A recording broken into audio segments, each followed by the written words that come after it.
your seats, please.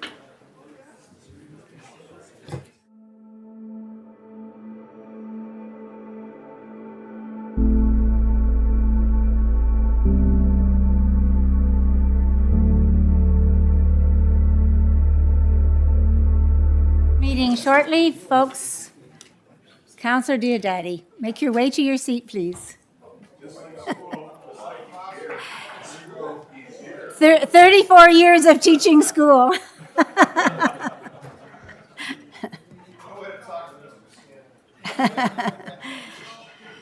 Okay, so now that everyone is seated, I will call this meeting to order and ask the clerk to proceed with the roll call.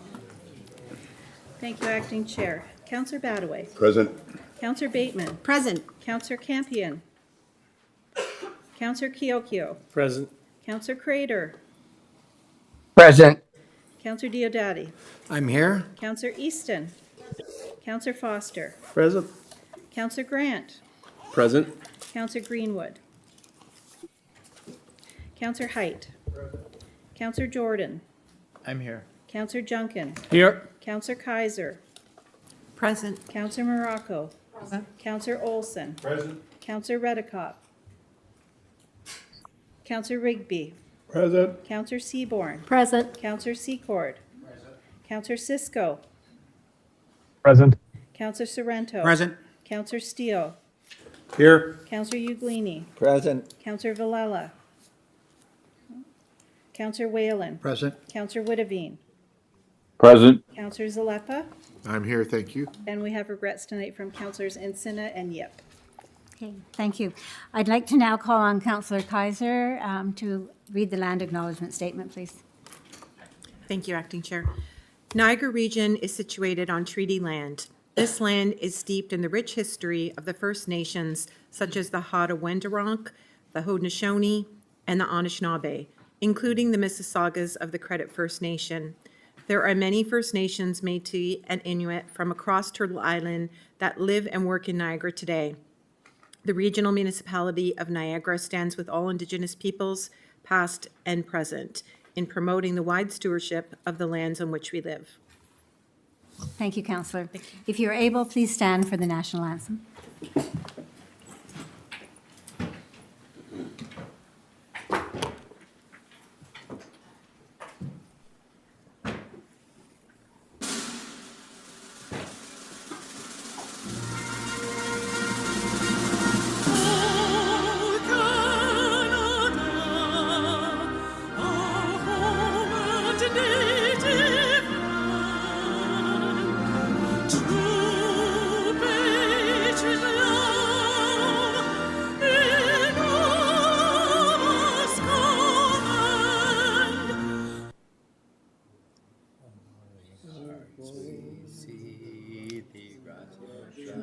With glowing hearts we see thee rise, the true north, strong and free. From far and wide, O Canada, we stand on guard for thee. God, King our land, glorious and free. O Canada, we stand on guard for thee. O Canada, we stand on guard for thee.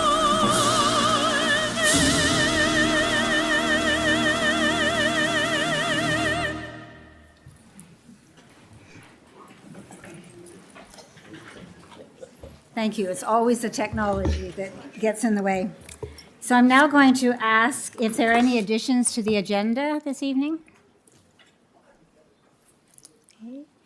And seeing nothing from anybody, are there any additions or changes in order, actually, to the agenda? And I don't see any of those either. Thank you. So we need a mover and a seconder to adopt the agenda. Councillor Rigby, Councillor Whalen, please. And please vote.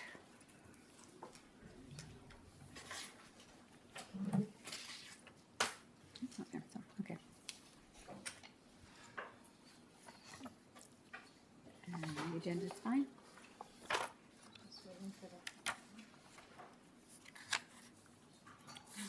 Okay, thank you.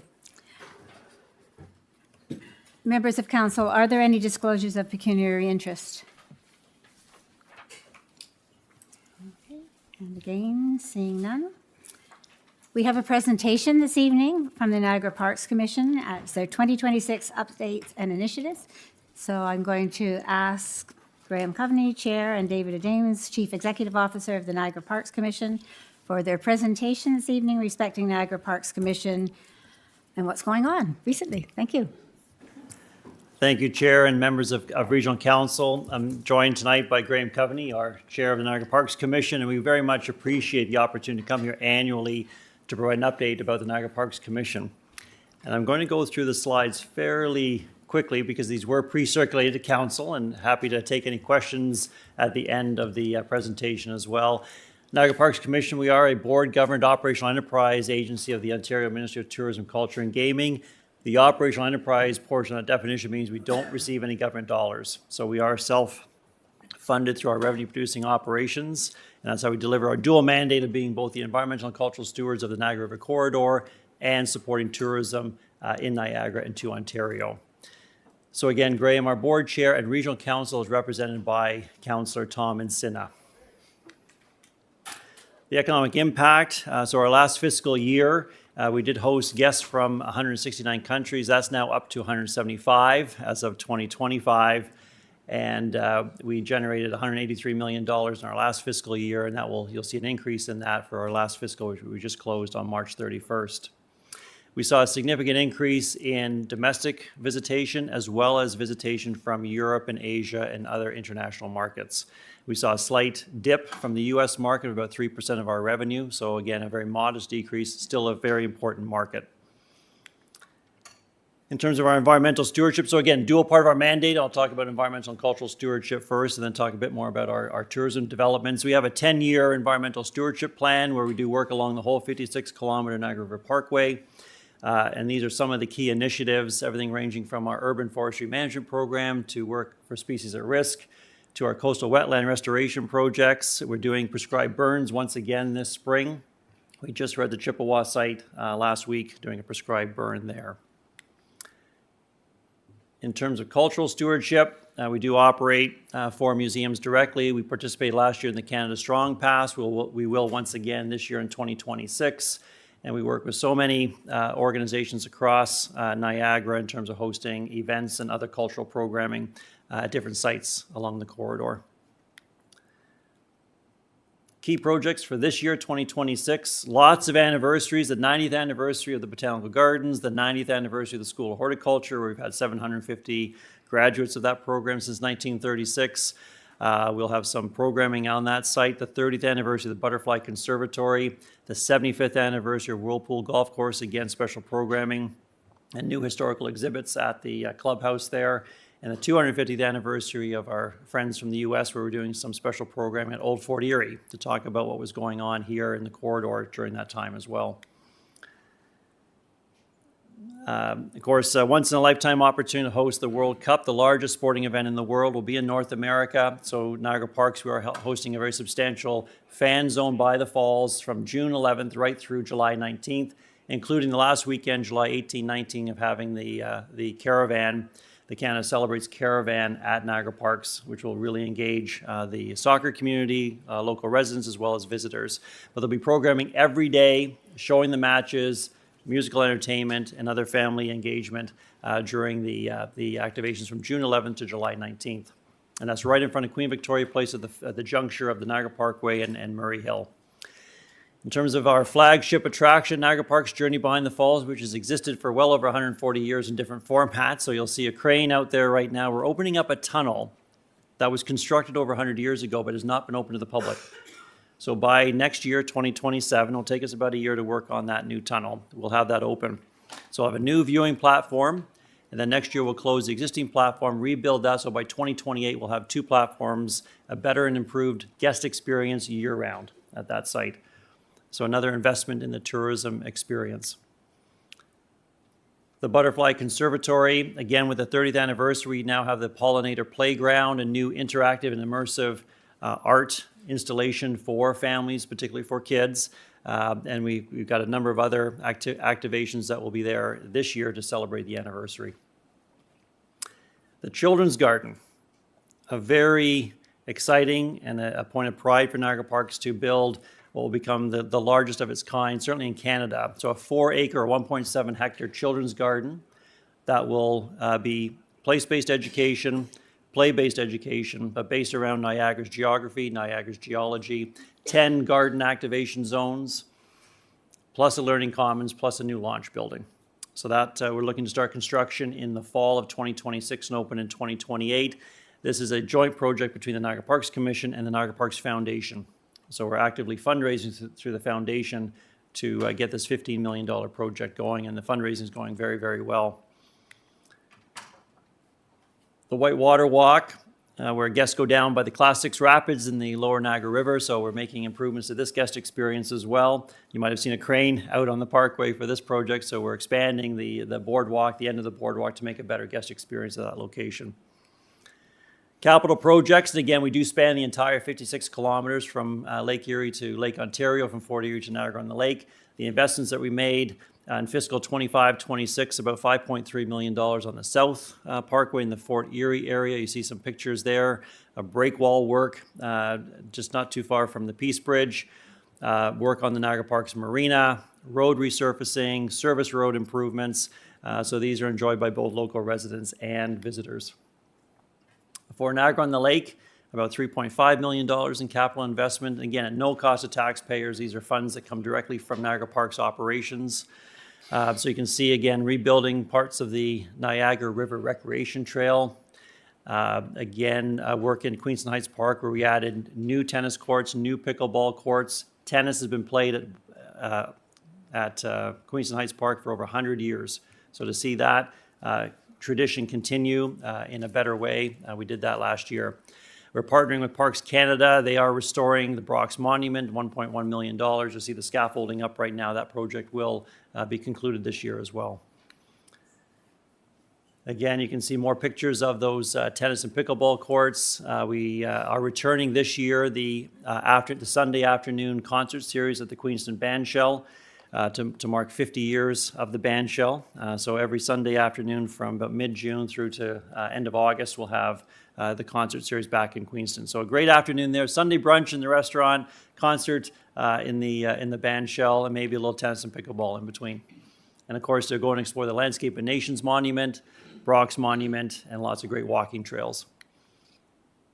Capital projects for Niagara Falls, about $8.8 million spent in the last fiscal year, and you can see the list of opportunities there, including some of our partner investments in a new Starbucks location.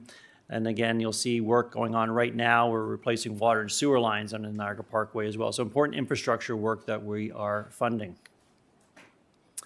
The public realm improvements within Queen Victoria Park, a very busy tourism node. So we want to make sure that we are doing lots of investments in this space. So we did increase the pedestrian pathways in Queen Victoria Park. We are renovating the old Fraser Hill Road access to have more access in and out of the park. So that work will be completed this year.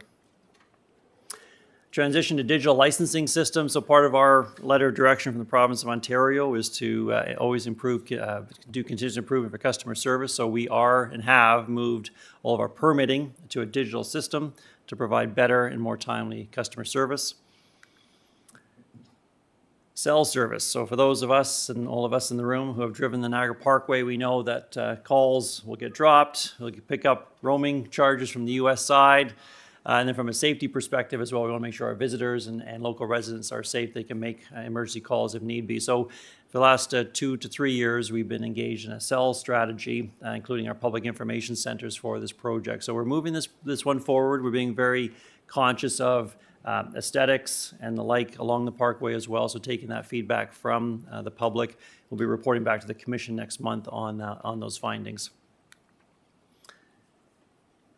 The Destination Niagara strategy announced by Premier Ford at Niagara Parks on December the 15th. You can see the strategic goals and aspirational goals of the strategy there about aiming to double tourism to Niagara, extending length of stay, improving and encouraging private sector investment. And the 5 areas of focus are the pillars. Niagara Parks is directly tied to 4 of those pillars. So the Toronto Power redevelopment, I shared this update last year as well. So we're now in detailed design through the tenant. This is a private sector investment where Niagara Parks is not putting any money into the historic restoration, but rather the private sector is putting money in to fully restore the National Historic Site, create a new guest experience, pay Niagara Parks rent, and have that broader economic impact from jobs created during construction and jobs created afterwards when the new 5-star boutique hotel, the spa, and the restaurants and the museum and gallery are open. New private sector investments as part of Destination Niagara strategy. We are out in market right now with a request for proposals for an observation wheel in Queen Victoria Park. Since publishing this update through the chair to councillors, we've now extended by 30 days the deadline to end of June for that particular one. And we just closed the request for interest on the Ontario Power Generating Station, the last of the 3 power stations to undergo redevelopment. Niagara takes flight. We opened this attraction. So think about the attraction pillar in the Destination Niagara strategy. We opened this $25 million visitor experience last August. It is exceeding our expectations from a visitor feedback perspective. It's a great storytelling opportunity of telling so many stories of the Niagara River corridor. We have 2 pre-shows. Going into the first pre-show where the creation story is told by the Haudenosaunee is shared. Then into the waterfall room talking about some modern Niagara Falls history.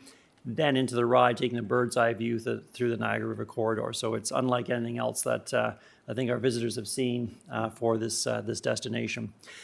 Pillar 3, the wine and culinary. Niagara Parks has always supported Niagara wineries. Today we support about 40 Niagara wineries. We've only ever carried Niagara VQA wine. We support about 11 craft brewers, about 8 distillers, cideries as well. We are Feast On certified, supporting Ontario purveyors.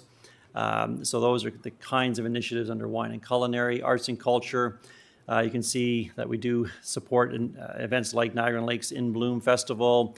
We'll be announcing a partnership with Shaw Festival to have the short history of Niagara puppet show at the Botanical Gardens this summer that will run through July and August. So lots of great experiences there under arts and culture.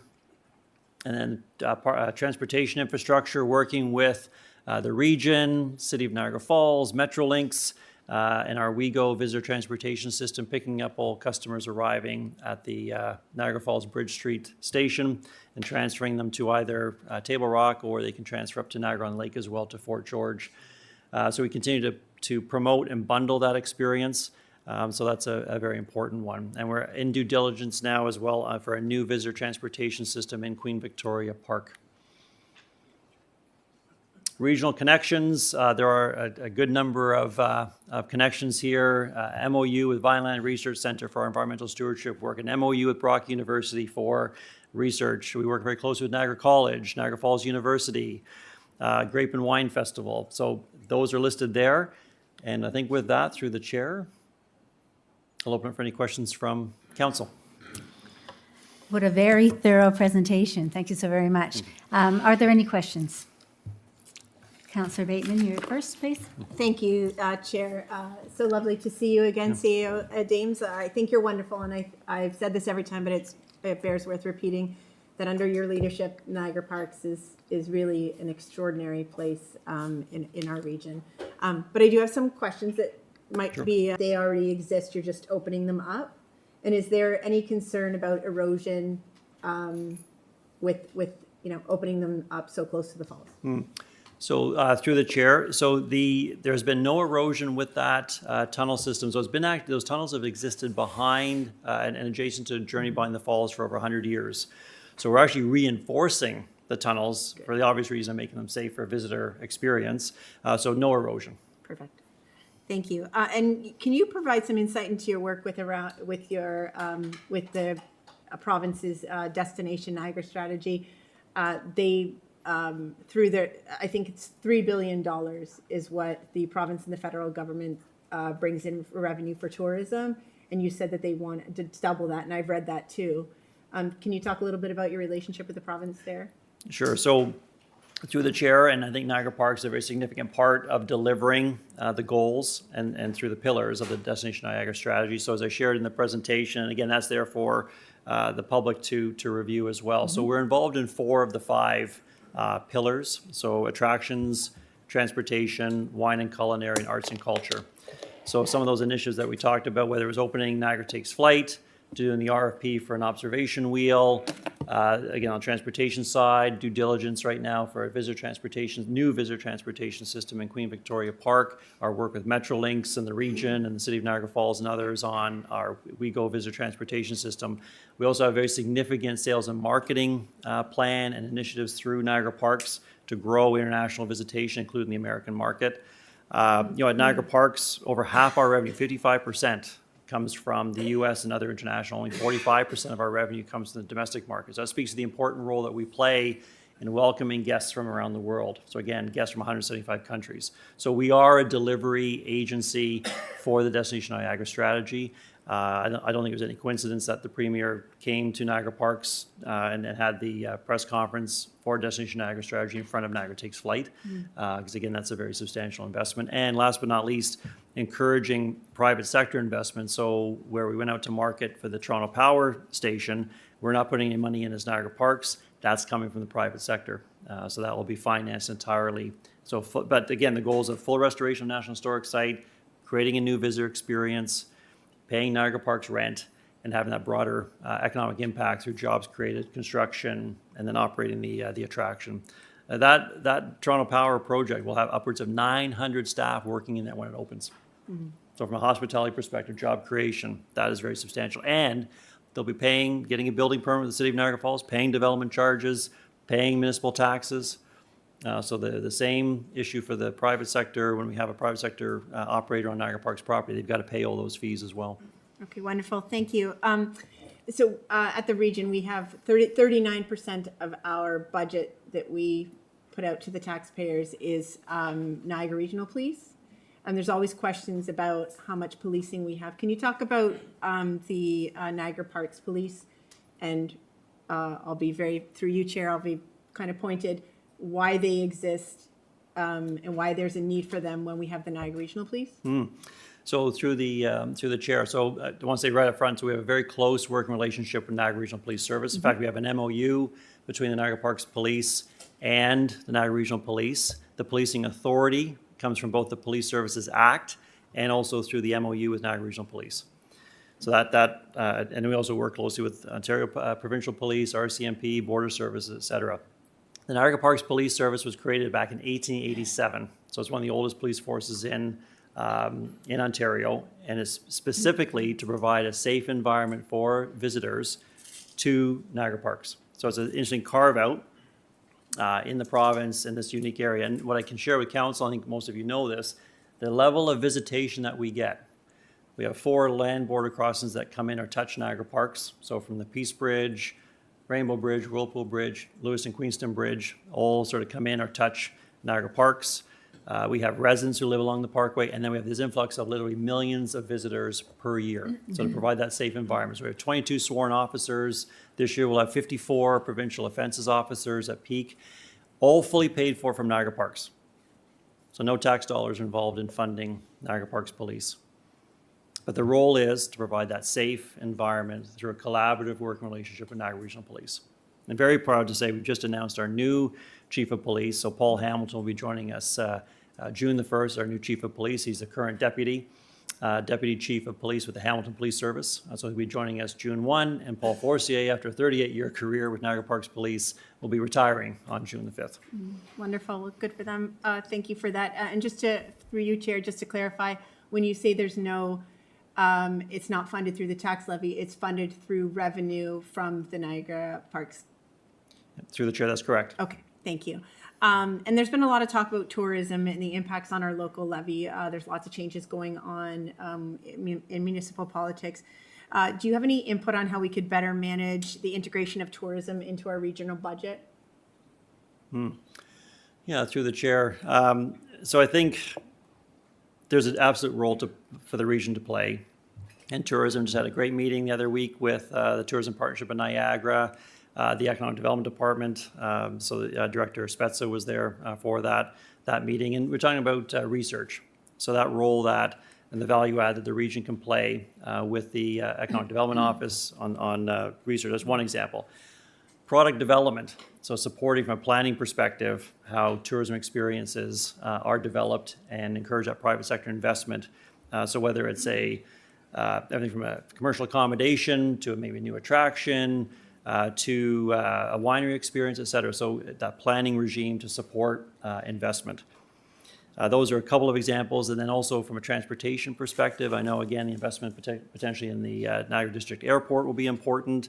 The how we use regional roads, municipal roads, et cetera, to either host events, encourage cycling paths, providing good wayfinding. So there's, I mean, I could probably go on, but there are a number of roles that the region can play. Some that would potentially cost money. Others are just simply putting into a work process or a workflow in terms of supporting that. Okay, thank you. And my last question, it's a bit of a shameless plug. I'm a big fan of the Niagara on the Lake Euchsters and also occasionally part of that wonderful group. How do bands get use of the band shell, or how do they participate in that? So through the chair, Sarah Woods, our Director of Cultural Services, just have to contact Sarah, and the band shell is available for use. So just have to contact Sarah, and she'll help you. Wonderful. I will pass the good news along. Okay. Thank you very much. Thank you. So thank you very much for all those questions and for answering those so well. Councillor Foster, you next, please. Yeah, hi, just two quick things, and thank you for coming tonight, David. You must have absolute joy going into work every day. I'm just, I look at the things that are going on in the Niagara Parks area, and personally, I just think they're so cool. So anyway, this is sort of a glass half full thing. I know there's concerns where we're seeing prices of fuel and everything else going up dramatically. So what's your expectation this year? My expectation is I think you're going to have a banner year with people coming to Niagara Falls as opposed to going elsewhere. But kind of what are the predictions with your group at this point? Through the chair. So we are expecting a strong year for tourism. We're always mindful and monitoring those issues like gas prices, pocketbook kinds of issues. I think given the fact that Niagara is a good drive market, even though there's the cost of gas, at least it's accessible that way. So it can be an affordable family vacation.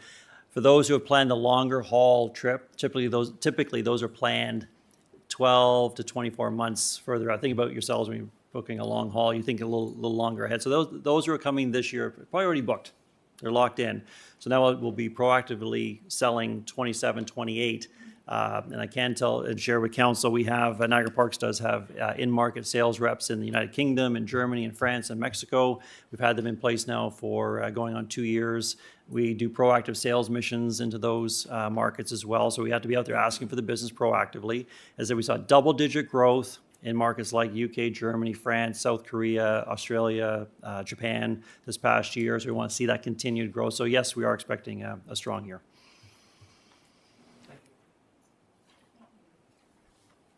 Councillor Diodati. Thank you, Chair. Thank you very much for the presentation, David. And I would echo the comments. We're lucky to have David. He's quite talented, and I think he's one of the most talented civil servants in the province of Ontario. I'm grateful that he's with us. I was just hoping through you, Chair, maybe, David, two questions. One is if you could just share what you can share, the fact that we're bringing New Year's Eve back this year. And the second thing is the Niagara Parks parking pass. I wonder if you could share those two things with us. Thank you, Chair. Yeah. So through the chair, so the activations that Mayor Diodati just mentioned, New Year's Eve. So New Year's Eve is coming back. First time in 7 years. So the last concert was the Bryan Adams concert in 2019. So we're bringing that back. That's a collaboration between the City of Niagara Falls, Niagara Parks, Niagara Falls, Tourism Niagara Falls. I was going to say Hotel Association, but Hotel Association involved as well. So it's an important event for Niagara. It's an important event for the brand of Niagara Falls. So back to the Destination Niagara strategy about the arts and culture area and bringing demand-generated events. So that is really important. So it's back. and it's free. So it's good for both local residents and visitors. So we're encouraging those to package or promote around that event. The parking pass is a wonderful way for both local residents and frequent visitors to Niagara Parks. It's a $50 pass for a year, so the calendar year, 2 license plates that can go on, and for parking in virtually all of Niagara Parks parking lots. So it's $50, a great deal to access Niagara Parks. And Chair, just to follow up, Mother's Day is coming up, Father's Day is coming up. Instead of getting that tacky sweater or whatever else you had in mind, I think this is something that they would enjoy. They can walk through the Glen, walk along the beautiful parks gardens, the floral show house, and for $50, 2 cars, full year, best deal in town. Thank you, Chair. Well done, Councillor. I will just say, I don't see anybody else on the speakers list, but I will say that I think I helped to promote local visitors to go to see Niagara Takes Flight. I had the joyful experience with that, and we talked it up, my husband and I, everywhere we went afterwards, about people really should go and see that. It is an amazing thing, and if members of council have not yet been to experience that, it really is a very special opportunity to have a different look at Niagara. It was well done. But Thank thank you. you very much for being here this evening. Thank you. Thank you.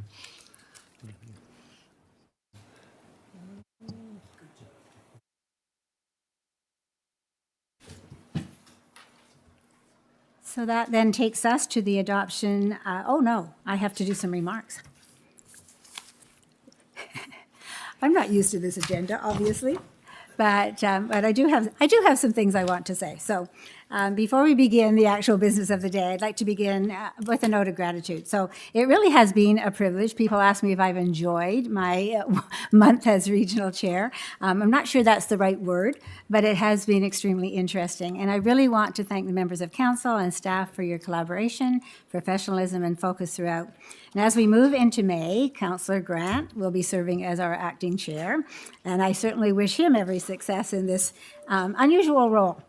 Over the past several weeks, however, I've had the opportunity to attend a number of events across Niagara that underscore both the strength of our communities and the economic momentum that we're continuing to build as a region. On April 2nd, I attended the groundbreaking at Falls Manor for traditional housing led by the YWCA, Niagara. This project is not only about providing critical support for vulnerable residents, it's also about creating stability, which is foundational to a stronger, more resilient local economy. I was particularly impressed with the decision that they would continue to operate that restaurant, which is well known for its roasted chicken. If you haven't been, that's something you do need to try. But they are going to continue that as a social enterprise, which I think is a really wonderful way of educating, the women who are there, helping to provide job opportunities for them, and as well, it provides a space for them to certainly have the ability to gain some new skills. So, first of all, I should say that MP Chris Biddle was there, but Councillors Diodati, Morocco, and Crater were in attendance, as well as, I think, a good portion of the Niagara Falls Council. On April 19th, I was pleased to attend the grand opening on a Sunday afternoon, I will tell you, of the Niagara Community Room in Welland. So spaces like that, it was a storefront that was in the ownership of a local mortgage broker, actually Cam Wilson, who looked at that space and thought, what can I do with this space? It's too small really for my needs.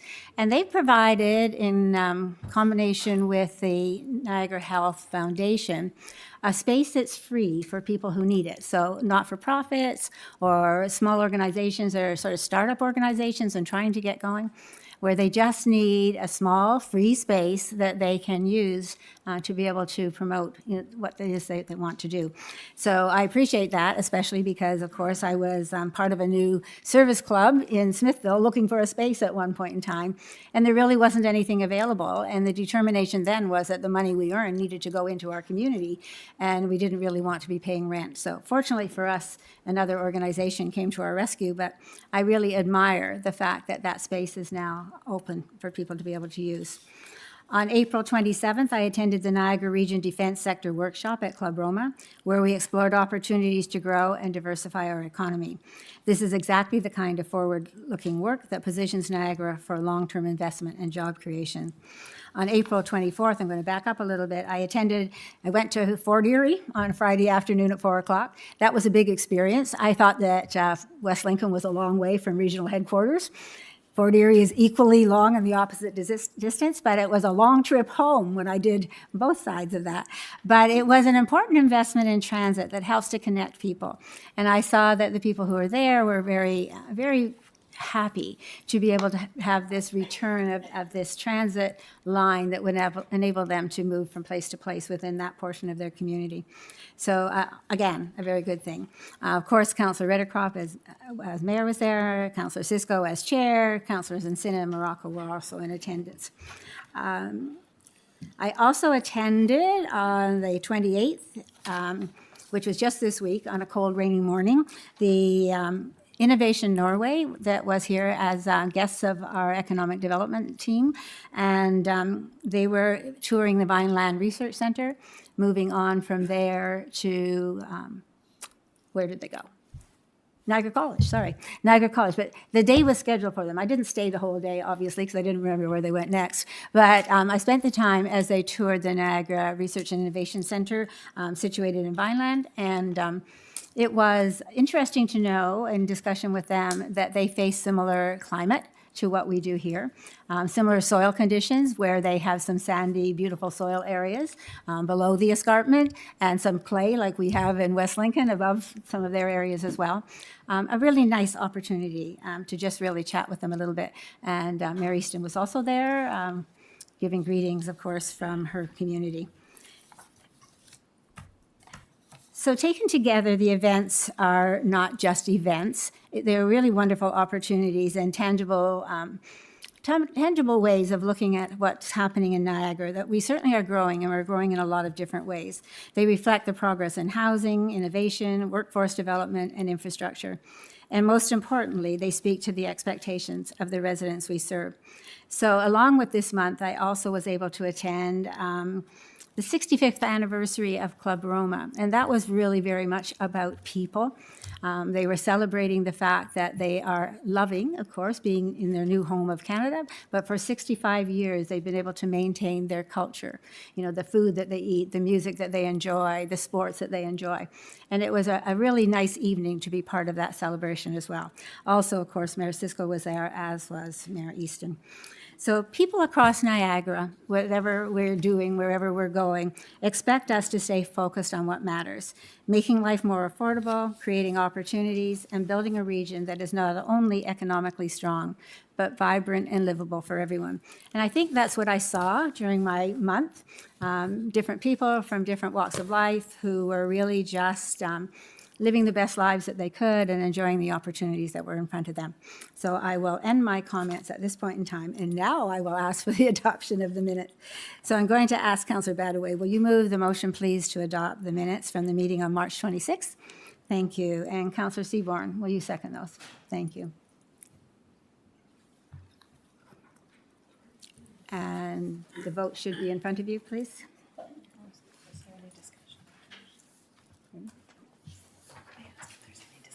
Nope, I'm not.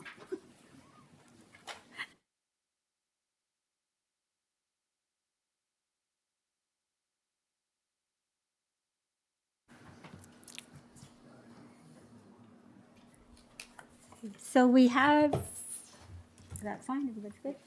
All right. Still waiting? There it is, okay. So the vote results are in and that carries. We do have some correspondence.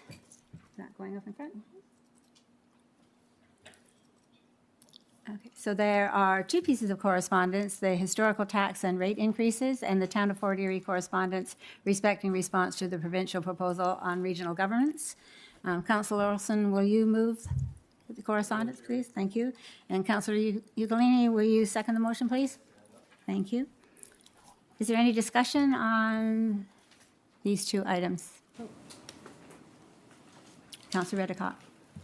Chair, I'd like to deal with CLC 2026 separately, please.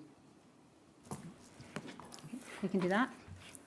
I'm Anything doing that else, now. Counselor? Do you want to wait until we get there and then speak to it, or you just want them separated, period? I want to separate it because I want to. You do want to speak? I want to speak to it, and I want to amend the receive for information to support. Okay, thank you.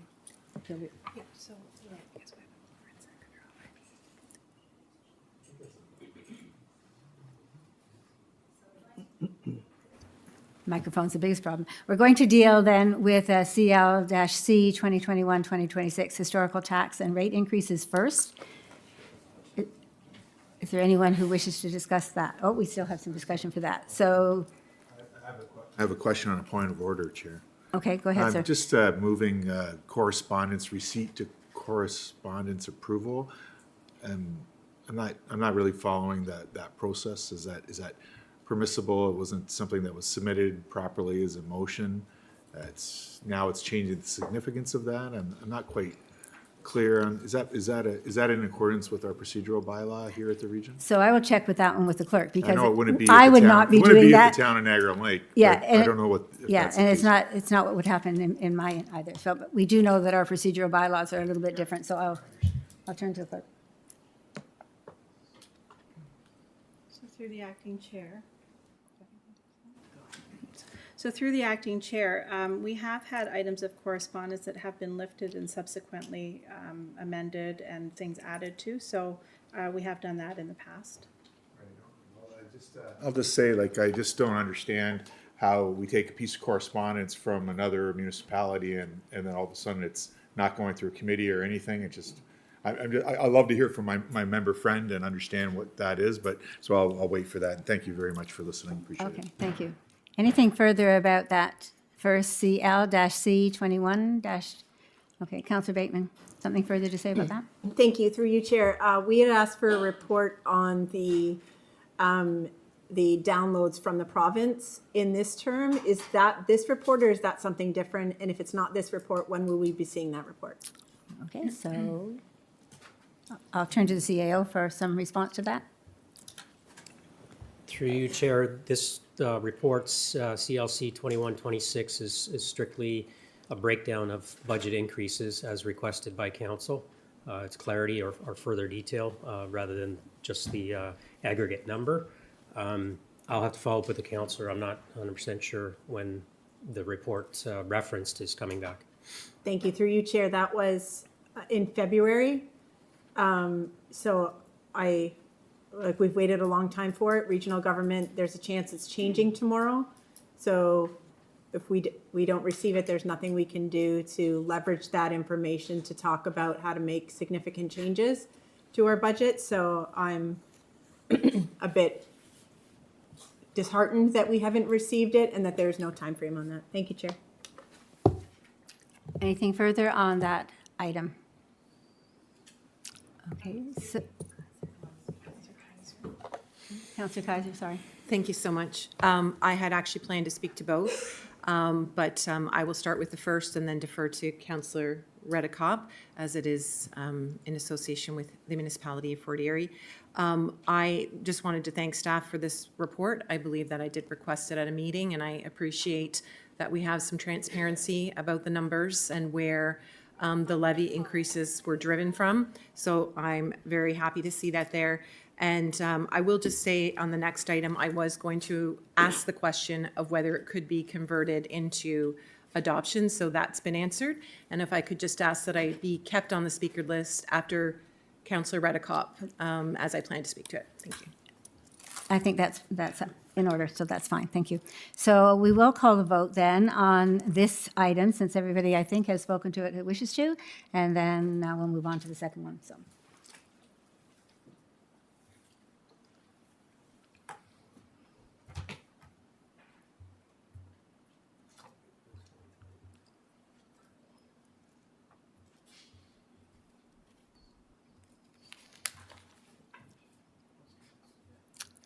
Okay, so that carries, and we will move then to the second portion of this. Thank you. So Councillor Redekop, will you move then the portion, please, related to Fort Erie? I will, and Counselor Jordan has indicated he'll second that. Okay, thank you. So Councillor Jordan will be seconded.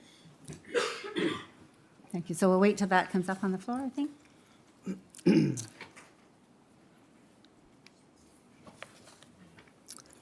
Okay, so the item that correspondence item CL-C 22-2026 from the town of Fort Erie dated April 16th, 2026, respecting response to provincial proposal on regional governance be received for information.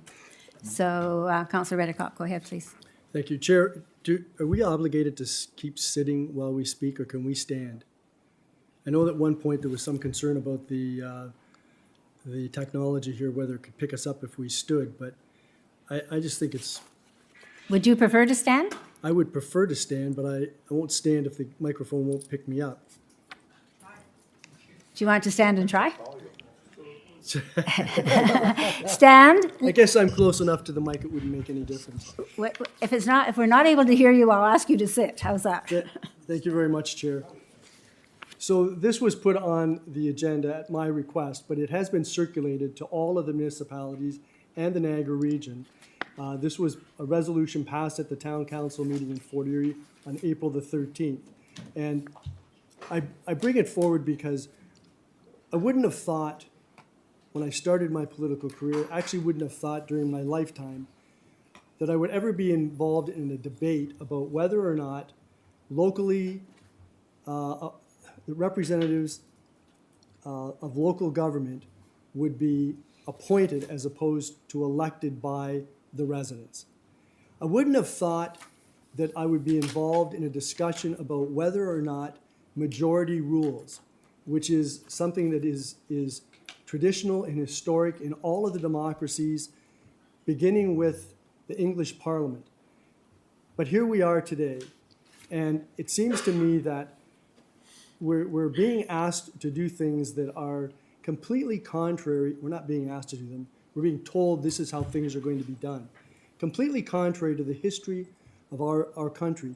And so I want to read the resolution because it says most of what I want to say. And then I've got a couple of comments on at the end. It starts, whereas Canada is one of the oldest and most stable democracies in the world, and whereas Ontario is the most populous province in Canada, and whereas one of the hallmarks of a democracy is the right to elect its leaders by popular vote, and whereas another hallmark of democracy is the rule by the majority as exercised through elected representatives, and whereas the province of Ontario has introduced legislation, the Better Regional Governance Act 2026, that will alter governance in the regions of Durham, Halton, Muskoka, Niagara, Peel, Waterloo, and York, and Simcoe County. And whereas the Better Regional Governance Act 2026 proposes the appointment by the Minister of Municipal Affairs and Housing of the chairs of those regional councils and the warden of Simcoe County. And whereas those unelected, appointed regional chairs and county wardens will also be given the power to veto decisions made by the popularly elected members of those councils, which represents a significant departure from established democratic practices and undermines both the right of residents to elect their leaders and the principle of majority rule.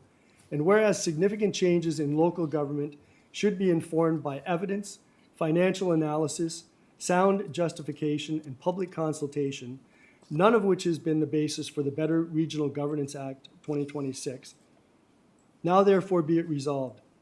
1, that the Premier and Minister of Municipal Affairs and Housing remove from the pending legislation any provision that grants to an appointed regional chair and county warden extraordinary or strong powers, including the power to veto decisions made by the majority of the popularly elected mayors or members of those regional or county councils. And 2, that the Premier and Minister of Municipal Affairs and Housing ensure that any weighted voting process imposed on the Niagara Region Council respects fair representation by population and ensures that every local municipality has a meaningful voice reflecting the geographic diversity of the region and the needs of both urban and rural communities. And 3, that the Premier and Minister of Municipal Affairs and Housing reconsider appointing regional chairs and the Simcoe County Warden in favor of direct election by the residents or election by a majority of the members of the council which they represent. And 4, that the Minister of Municipal Affairs and Housing consult the local municipalities in Niagara before establishing any weighted voting system in Niagara, or proceeding with the strong chair powers for the appointed chair in Niagara. And 5, that the mayor and town staff provide comments to the provincial government during the commenting period for the proposed Better Regional Governance Act 2026. And 6, that the resolution be circulated to the Honourable Premier Doug Ford, the Honourable Minister of Municipal Affairs and Housing Rob Flack, Niagara's 4 MPPs, the Niagara region, all local area municipalities in Niagara, the region of Durham, Halton, Muskoka, Peel, Waterloo, and York, and Simcoe County, Association of Municipalities of Ontario, and the Rural Ontario Municipal Association for support. Chair, this is astounding, to say the least, that we would be presented with this type of legislation. I understand that the committee has now gone clause by clause through the legislation.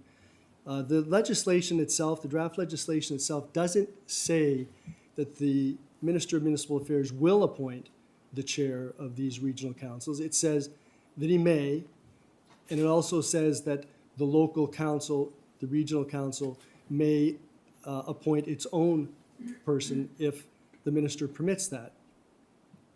The legislation also doesn't spell out that the regional chair will have any extraordinary powers, but it leaves that to regulations, and we don't know what the regulations will say.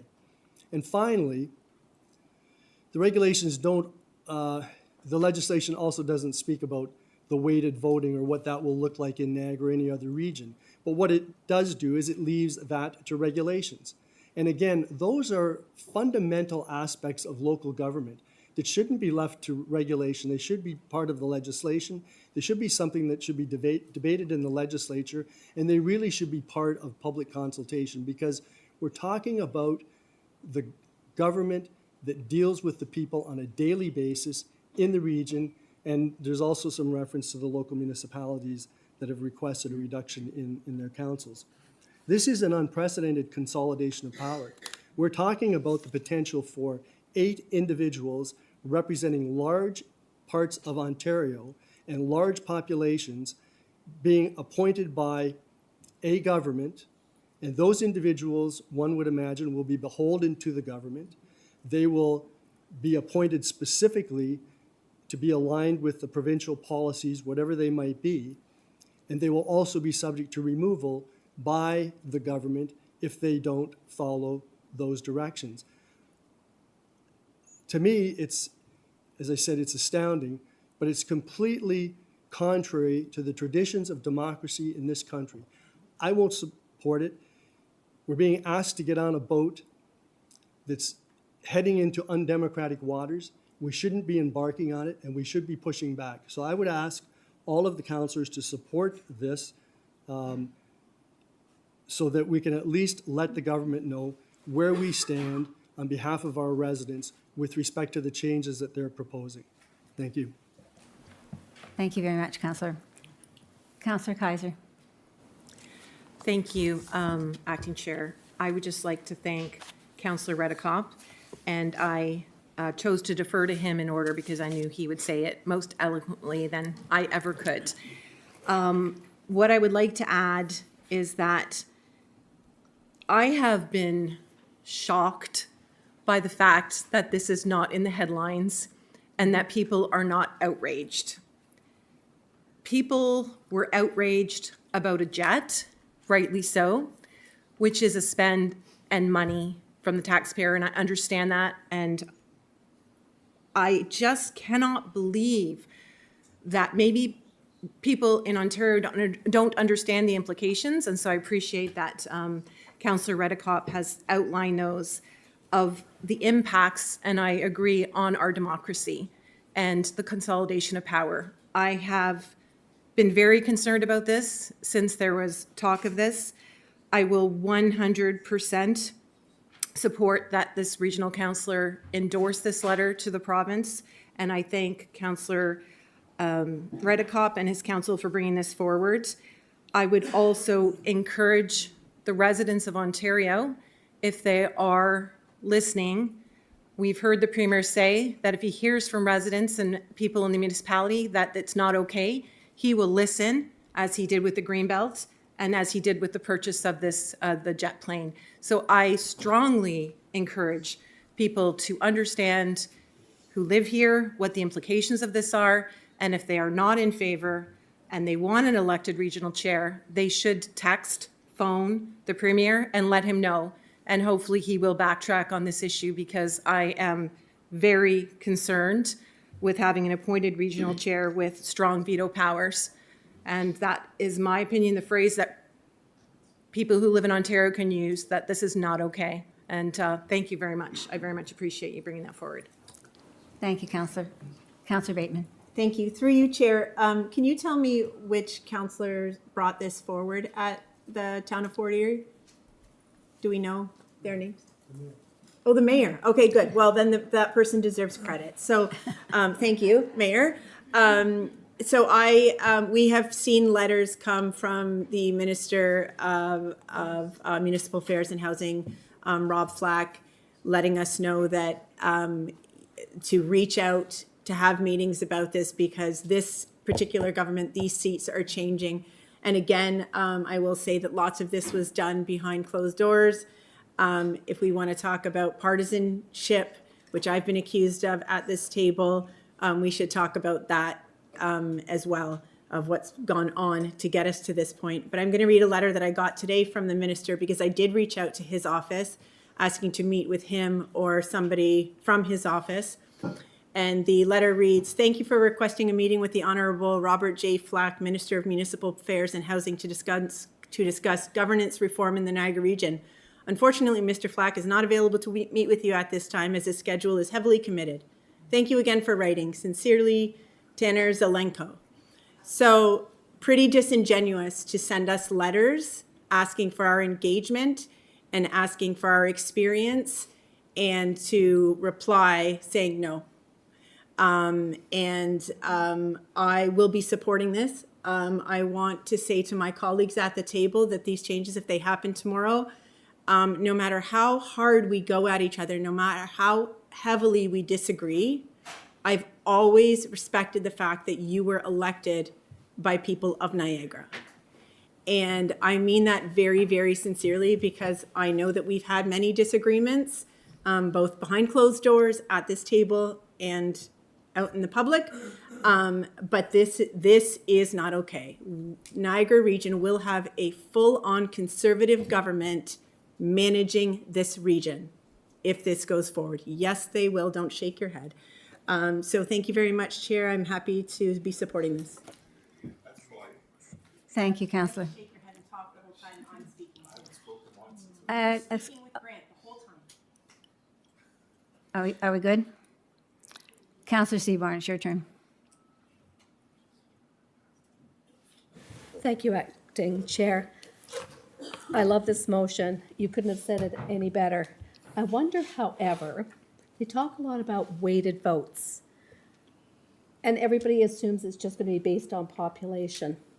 What about a double majority, where it's not just population, but it's the number of mayors as well? And I think some of us in the smaller communities are concerned at the fact that regardless of how the weighting is going, there's 8 communities that could get voted out each time. So maybe consider somewhere in here, if it's possible, that maybe a double weighted vote, whereas part of it is based on mayors, part of it's based on population, and that's how they draw the conclusion. It's just a thought. Thank you. So, Can I Councillor. respond to that, Chair? Yes, please do. So there is a reference that in paragraph 4, that the local municipalities be consulted before this weighted voting system is established. And, any way you slice it, and I've been thinking about this quite a bit, what that formula would look like. And I can tell you that almost any way you would cut it, where you try to recognize population and diversity, the appointed unelected chair and 2 municipalities could determine the outcome of votes. So that's why I've suggested in this resolution that the minister consult the municipalities before deciding on whatever the formula might be. Is that all? Okay. Councillor Rigby.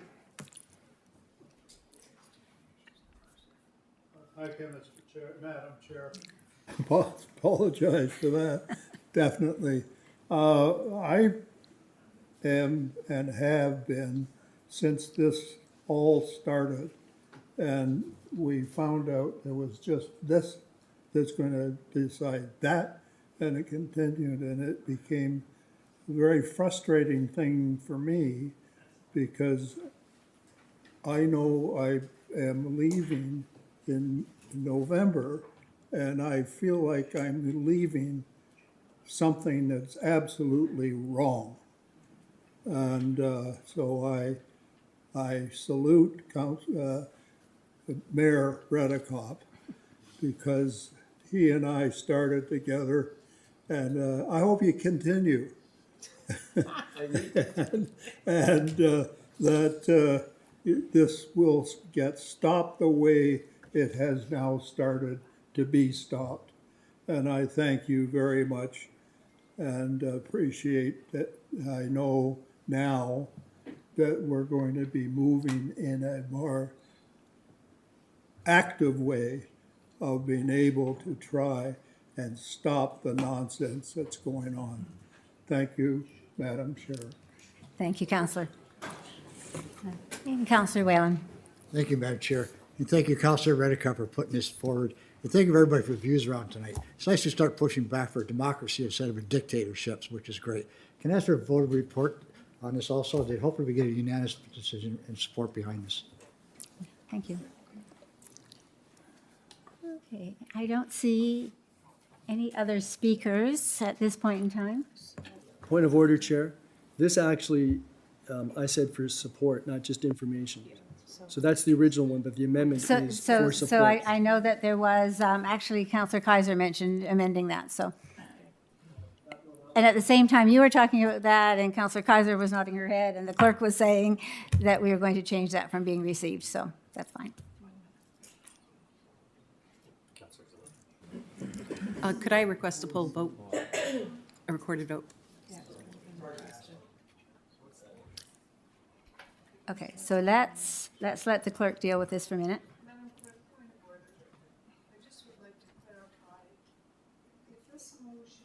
Document had been presented by another municipality that was not represented here, what would the mechanism have been to do what we are proposing to do right now, which is to change the wording from receive to support? Okay. If Mayor Redekop weren't here, if Councillor Redekop weren't here, would we be able to do this? That's a very good question. Yeah. So the clerk is nodding in accordance that this is an appropriate thing that we can do. Thank you, thank you. So we need somebody to change that.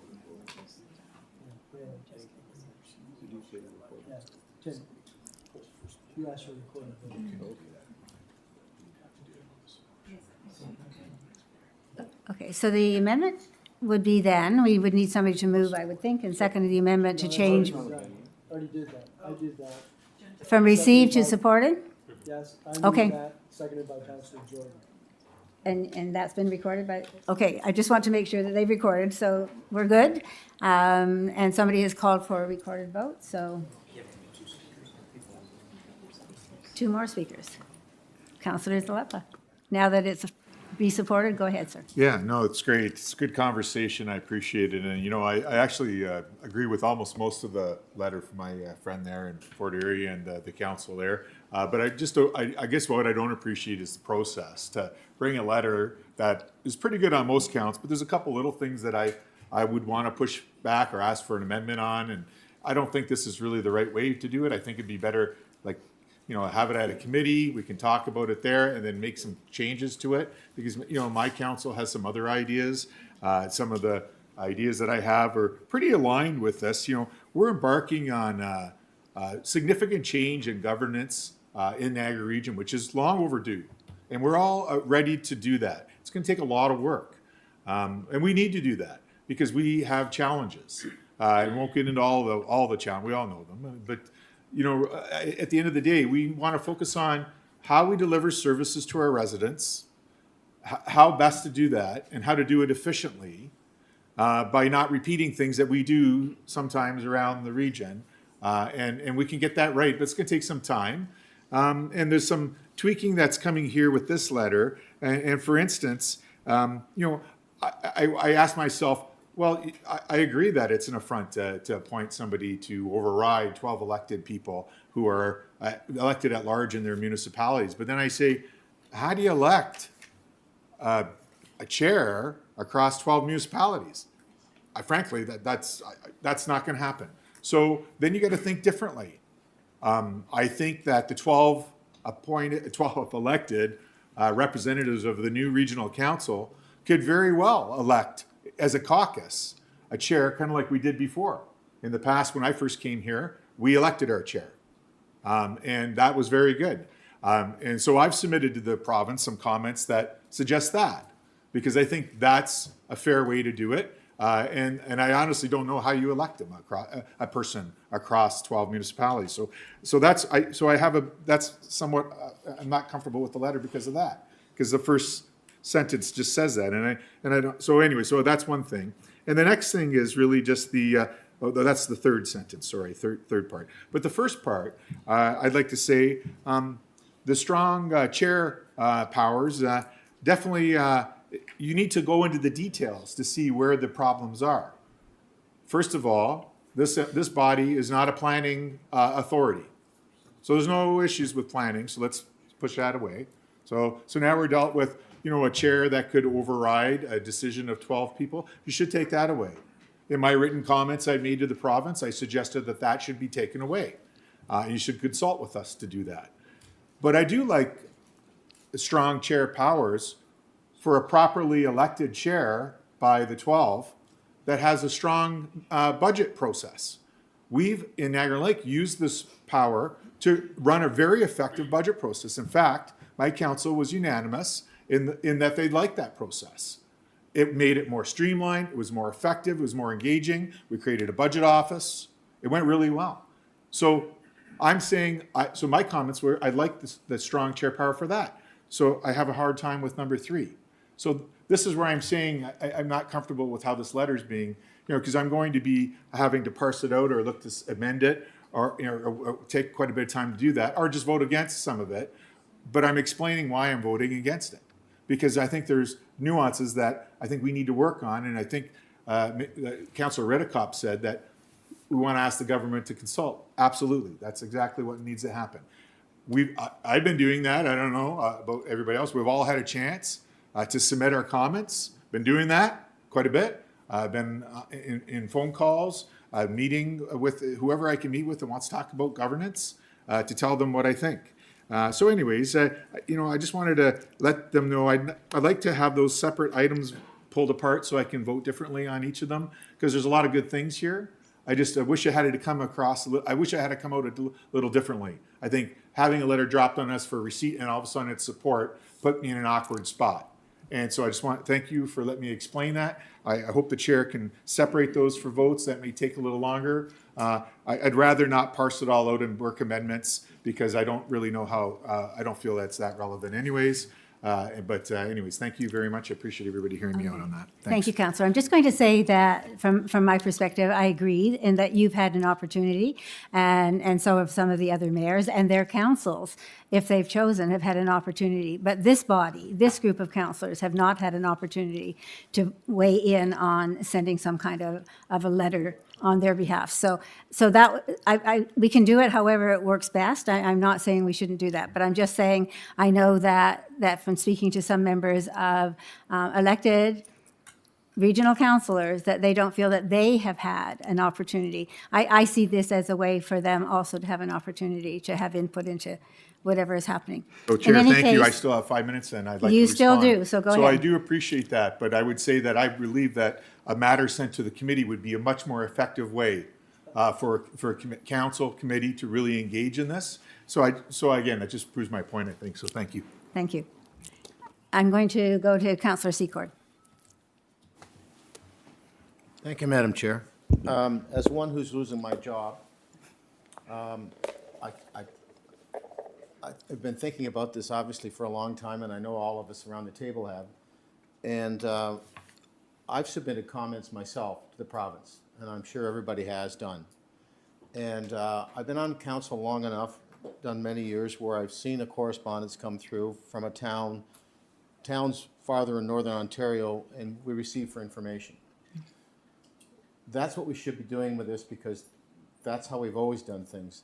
The problem that I have with it, and Councillor Zalepa, you and I are 100% aligned on this. This is not, I know that's unusual sometimes, but I'm with you 100%. You know, if this was brought forward and we had a chance to discuss it, take it to committee, now the public's going to come and tell us what they think. And that's actually really more important than what all of us think. It's what the public thinks. I think that process is going on, and I've listened and I've watched the newspaper. I heard Jeff Birch today, the MPP from Welland. He's standing up and saying what he thinks, and others are. I don't think we are, I think it would be hypocritical for us to jump in and do this. I really do. I think if we were going to do it, we needed to do it in a way that both Councillor Zalepa and I feel it should have been done. It should have been a motion brought forward at this meeting to be dealt with at the next meeting. I don't know when Bill 100 is going to get its reading. Does anybody know exactly when that's going to be? My understanding is relatively soon. So, you know, until there may be time, there may not. But I will vote no to this only because I think this should have been done in the process we normally do it. Okay, thank you. And Councillor Campion. Thank you, Chair. I have a couple of issues. First of all, I did delegate as well to the committee 2 days ago, I think it was, and I made my position pretty clear there.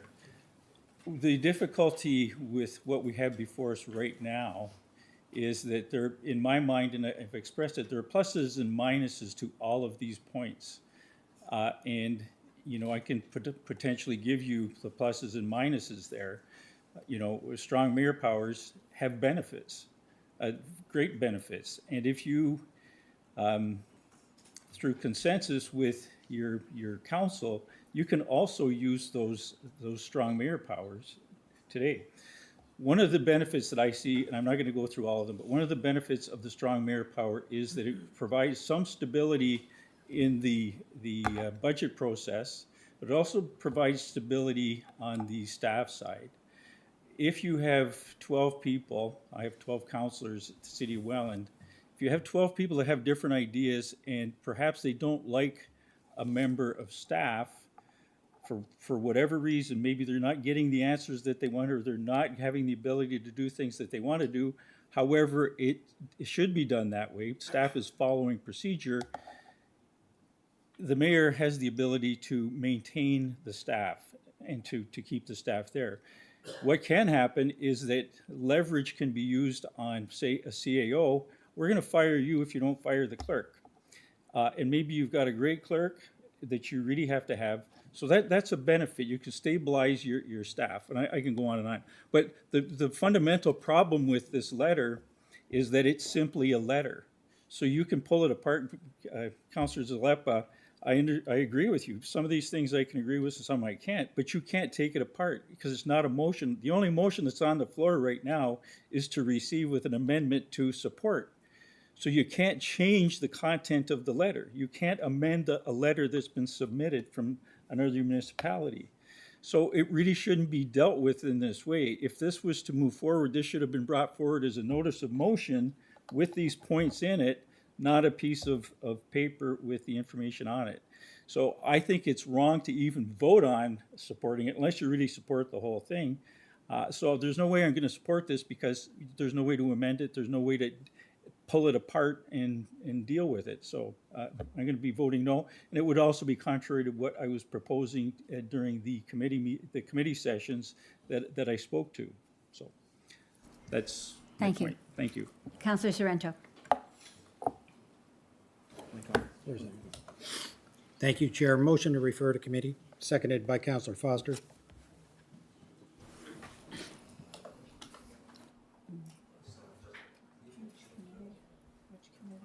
Recorded vote? So So Counselor Sorrento, if you want this to go back to committee, what committee would you refer it to? Would the appropriate committee be Corporate Services through you, Chair? I see the CAO nodding, so to Corporate Services, if it's a will of council. Does that mean there's no discussion on the referral?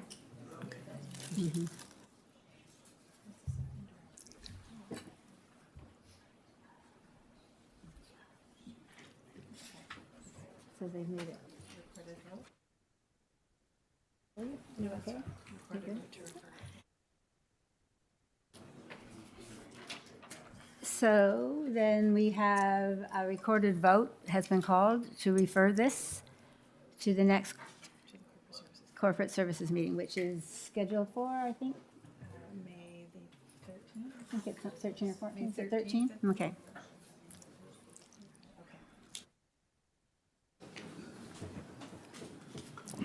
So we'll proceed with that.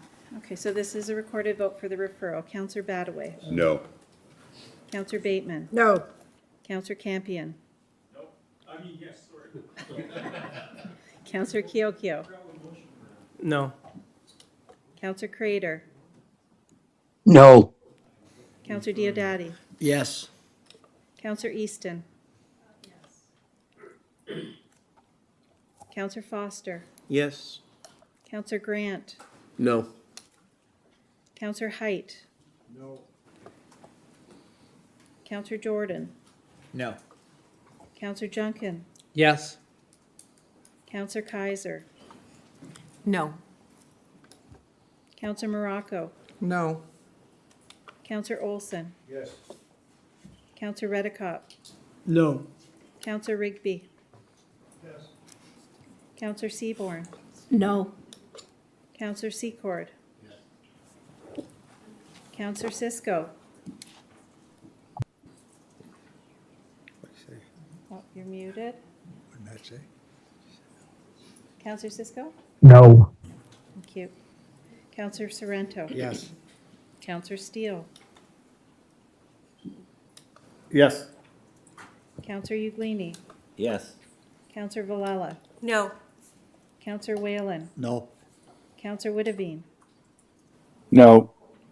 Counselor Zalepa? Yes.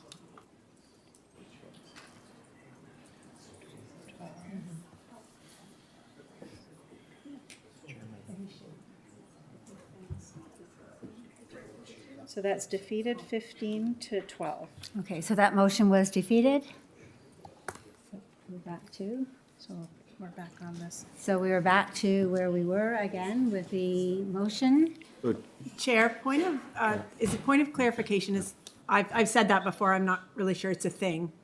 Is that, There is no point of clarification under my procedural bylaw, but what do you need, Counselor?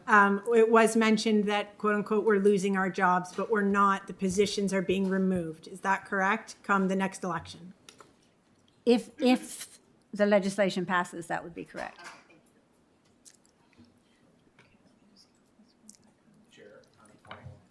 Yes. So just, Counselor. just to Councillor Campion's question around, I would like to understand the process. Are we able to edit the letter?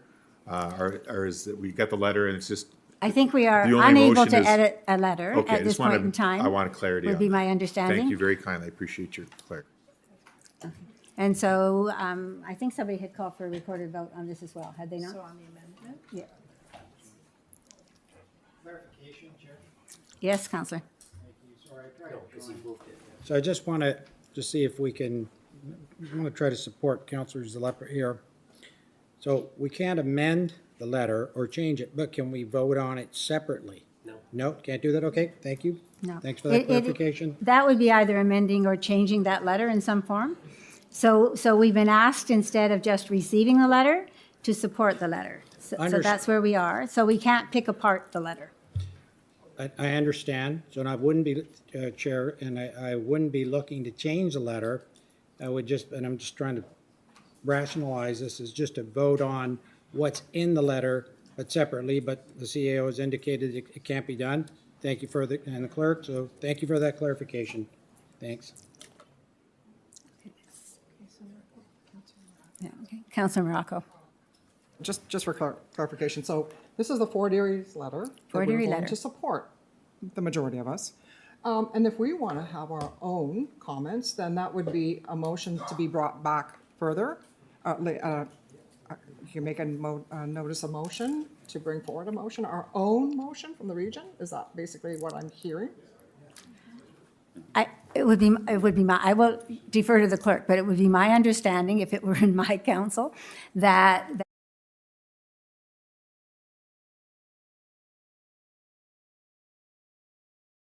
indicated, indicating that it has been supported at the region. Right. Otherwise, it already has been done, Right. you know, on behalf of Fort Erie themselves. Right. What we would be I'm fully indicating by supporting the this talk. is that we are supporting exactly Right. what they've said. Okay, I So, get that. Now we okay. have the opportunity at the time, appropriate time, to submit our own. You have always had motion. that opportunity, Right. and I hope that individually people have done that, and I hope that individual councils have done that. Mm-hmm. Well, But the unfortunately- window is closing a little bit, which is why I expressed my concern when Councillor Zalapa brought it up, that with this window closing, if we want to show support from regional councillors, elected at large in particular, then this is the opportunity to do so. Well, unfortunately, like others, I did not take the opportunity to go and submit on my own because I sit here as one of all of this regional council, and I will support what we all at this table do. So I did not independently go upon myself. I can see that maybe the mayors would take on that, but as an individual councillor, I would not do that. And so, because I so sit as an here a individual councillor. So, mayor, anyway, I will Councillor, as an individual mayor, I did not go, but my council did send a letter, so. Thank you, Chair. Thank you.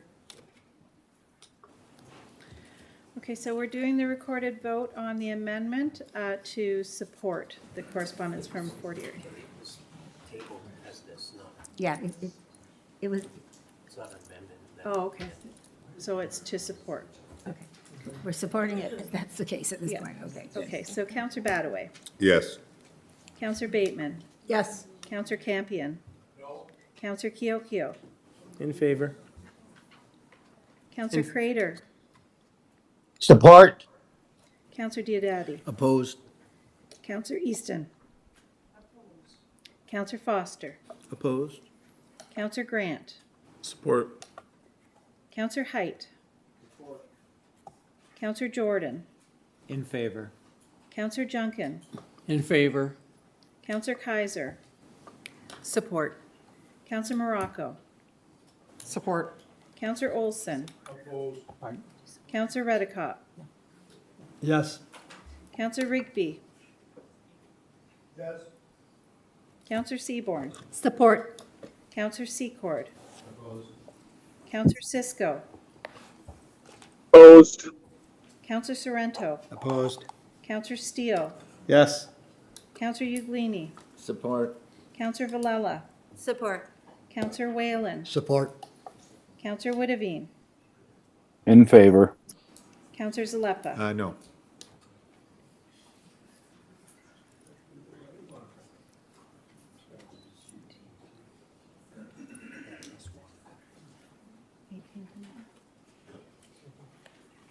So that's carried 18-9. Thank you. So that was a good discussion, and that resolution carries. So we will be supporting that. And it takes us then to items for consideration. So 11.1 is CL-C 20-2026, the Niagara Transit Commission request, transition of temporary full-time equivalent to permanent, report NTC 8-2026. Is somebody speaking to that? We need a mover in a second. Yeah, but they're not presenting anything on that? Okay, so I need someone to move that, please. Councillor Zalapa, will you do that? Sure. Thank you. And Councillor Grant, will you second that, please? Thank you. Okay, so any discussion on that? Councillor Sorrento. Thank you, Chair. I just want to give out a shout in general to Niagara Transit. I'll definitely be supporting this report. They do such a wonderful job, Chair. A lot of people rely on their services. There are people that, even though they try to drive, they can't, and rely on the transit heavily. Special shout out to paratransit for all those people that use that. This is a phenomenal group of people. And I've always said they're not in the transportation business, Chair, because they're professional drivers and are expected to get there professionally. They're in the public relations business. So I'm happy to support this, and I just want to acknowledge the great work that they're doing. Thank you, Chair. Okay, thank you, Counselor. I don't see any. You to vote, please.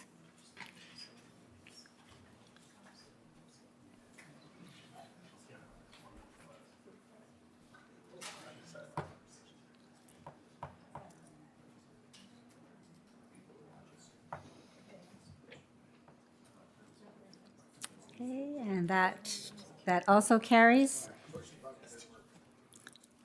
Item 12 are committee reports. Committee of the Whole, the minutes from the Committee of the Whole meeting on Thursday, April 9th, 2026. Counselor Cisco, will you move the motion, please?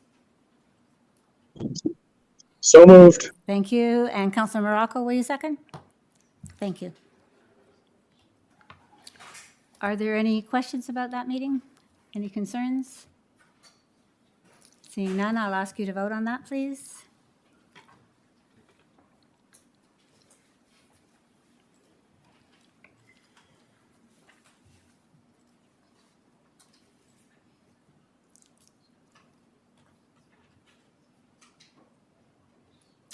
Okay, and that carries. That will take us to item 12.2, Public Works Committee minutes from the Public Works meeting on Tuesday, April 14th, 2026. Councillor Witteveen, will you move the motion, please? Yes, I will, Madam Chair. And Councillor Sorrento, will you second those, please? Thank you. Are there any questions or comments on those minutes? Okay, seeing nothing, go ahead, please. I'll ask you to vote then, please.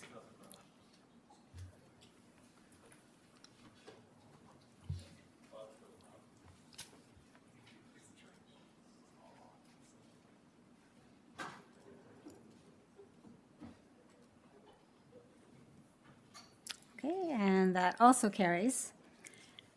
Item 12.3 are the Public Health and Social Services Committee minutes from Tuesday, April 14th. Councilor Morocco, I'm going to come back to you as one of the co-chairs. Would you move those, please? Yes, thank you. And Councilor Kiokio, will you second, please? I'll second it, thank you. Thank you. Members of council, are there any discussion items on any of those minutes? Okay, and seeing none, I'll ask you to vote, please.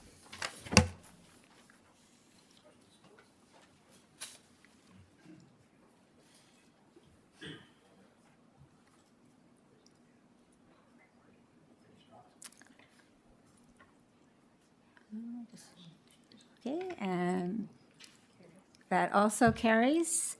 So that takes us to item 12.4 on our agenda, the Corporate Services Committee meeting minutes from Wednesday, April 15th. So Councillor Foster, please, will you move those? Yep. Thank you. And Councillor Whalen, will you second those? Thank you. Members of council, are there any items of discussion that you want to bring up from those minutes? No? Okay, and seeing none? Oh, we have? Nope, nobody. Nobody? Good. Okay. So I'll ask you to vote, please.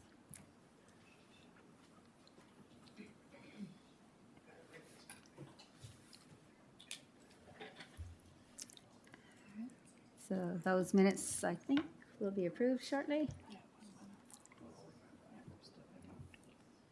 Okay, so those are approved also, which takes us to item 12.5, the Planning and Economic Development Committee minutes from Wednesday, April 15th. So Councillor Seaborn, will you move those, please? All right, and Councillor Kaiser. Councillor Bateman, will you second those, please?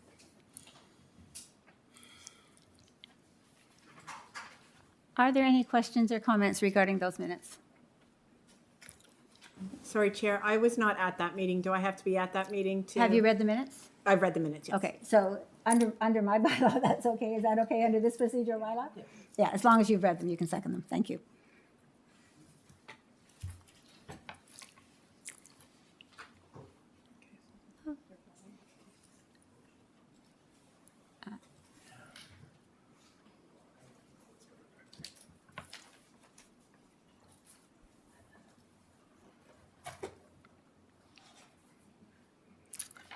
All right, and those also carry, so I will then move to item 13, which is a Chief Administrative Officer's report, an update on the area CAO discussions. Mr. CAO. Thank you, Madam Chair. It's pretty self-explanatory. It's just a summary of the activities that took place at that first meeting. There is the second meeting scheduled for this Monday, May the 4th.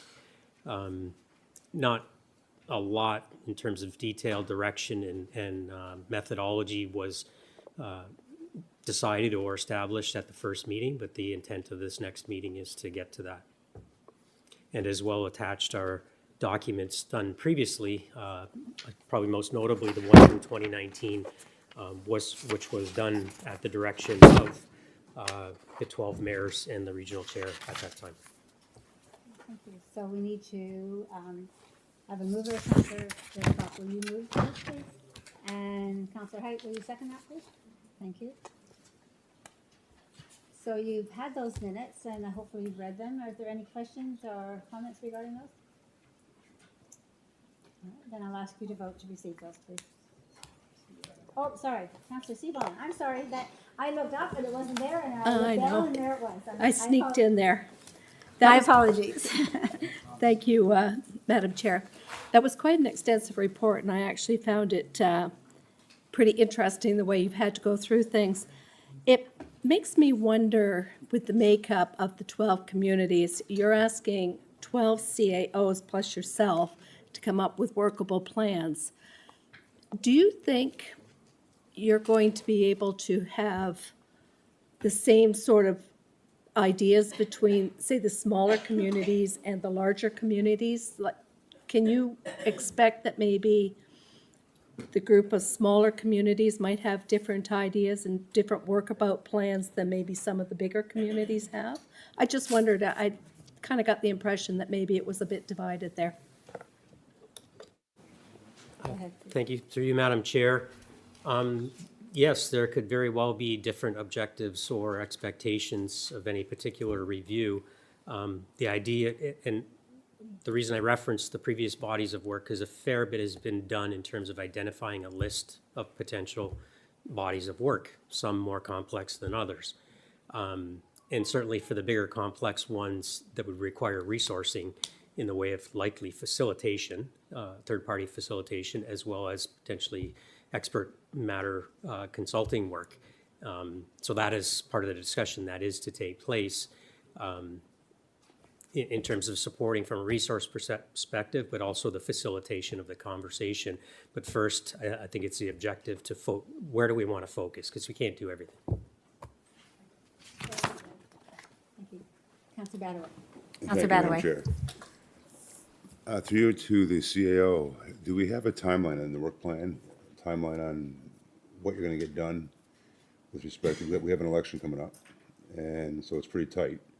Are you intending on, and your partner's intending on, coming to some conclusions, or do you anticipate it's going to go past the election? Through you, Madam Chair, so I don't have that answer now, and the group hasn't decided or established that yet. Again, depending on where the area of focus, the consensus is on the area of focus, whether it be relatively simple or complex, it could very well go past the election. I just don't know what I don't know yet. Okay, thank you.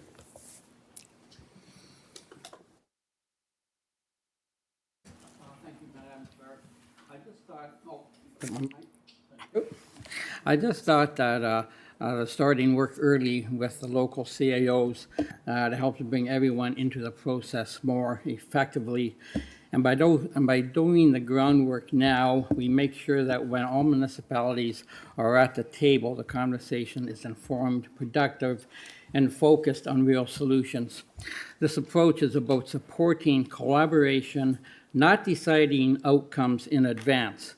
The goal is to be prepared and clear, not to make decisions ahead of time or to exclude others. It's, like I said, it's to bring forth a framework that can then be brought back to this council.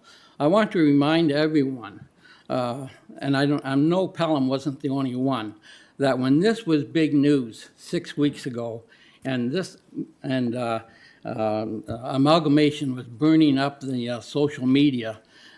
In Pelham, this affected 80% of our residents did not want amalgamation. They wanted steps to be taken so that 2 years from now, the province doesn't come back and say, sorry, we gave the Niagara region time to act and you have done nothing, and now this time we're gonna mean business. That when Mr. Flack said that amalgamation was off the table, he added at this time. That's what the deadline is here. Anybody who thinks that we can all go back to sleep again and just things will stay the way it is, that's not going to happen. We have been given a mandate by the province, and yes, I believe that if this is my speculation, if certain steps hadn't been taken, amalgamation would have already have taken place. But because of the way certain things unfolded, then amalgamation didn't take place at this time. So I certainly hope that when the CAOs of the municipalities meet with the CAO of the region, that productive conversations can take place as to where to look at savings and sharing more of the services. In 8 years of being on this council, I have never sensed a stronger mandate from the people to get something done.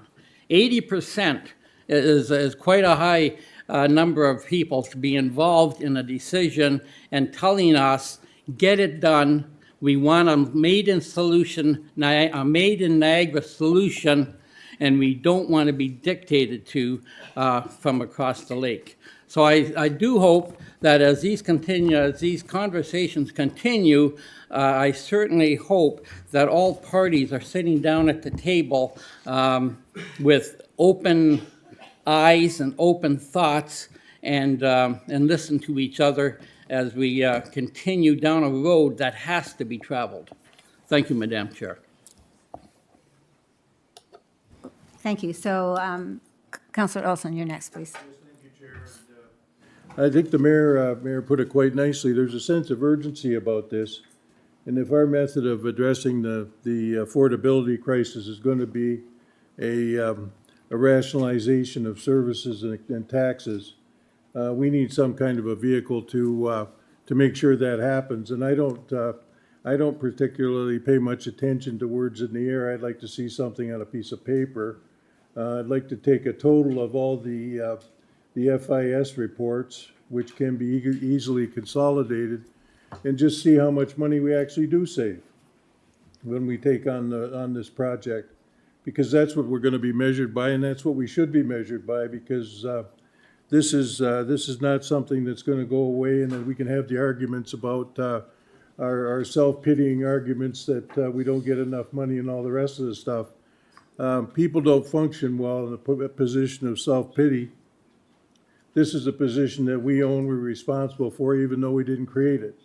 And I'd like to see some kind of a report that shows what we're spending right now across all the municipalities, including this one, and see how much money we actually do save. Because if you don't measure something, you can't manage it.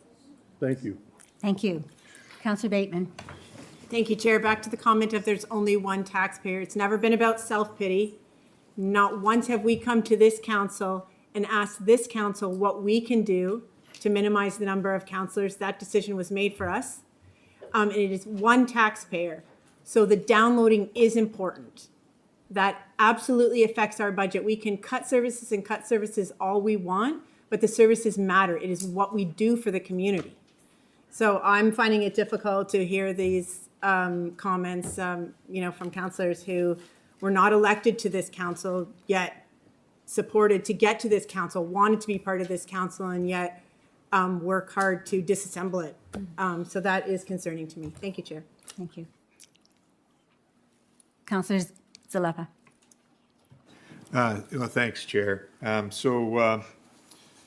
I believe this is a matter of urgency.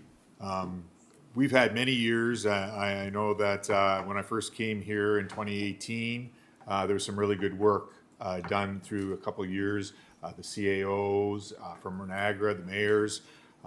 Those reports are attached to CAO TRIPS report memo. It's excellent mapping out.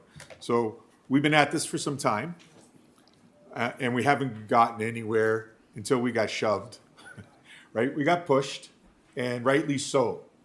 Taxpayers and residents deserve government to be updated and reformed. And it's been a long time. Niagara Region's worked great, but now it's time to do something different.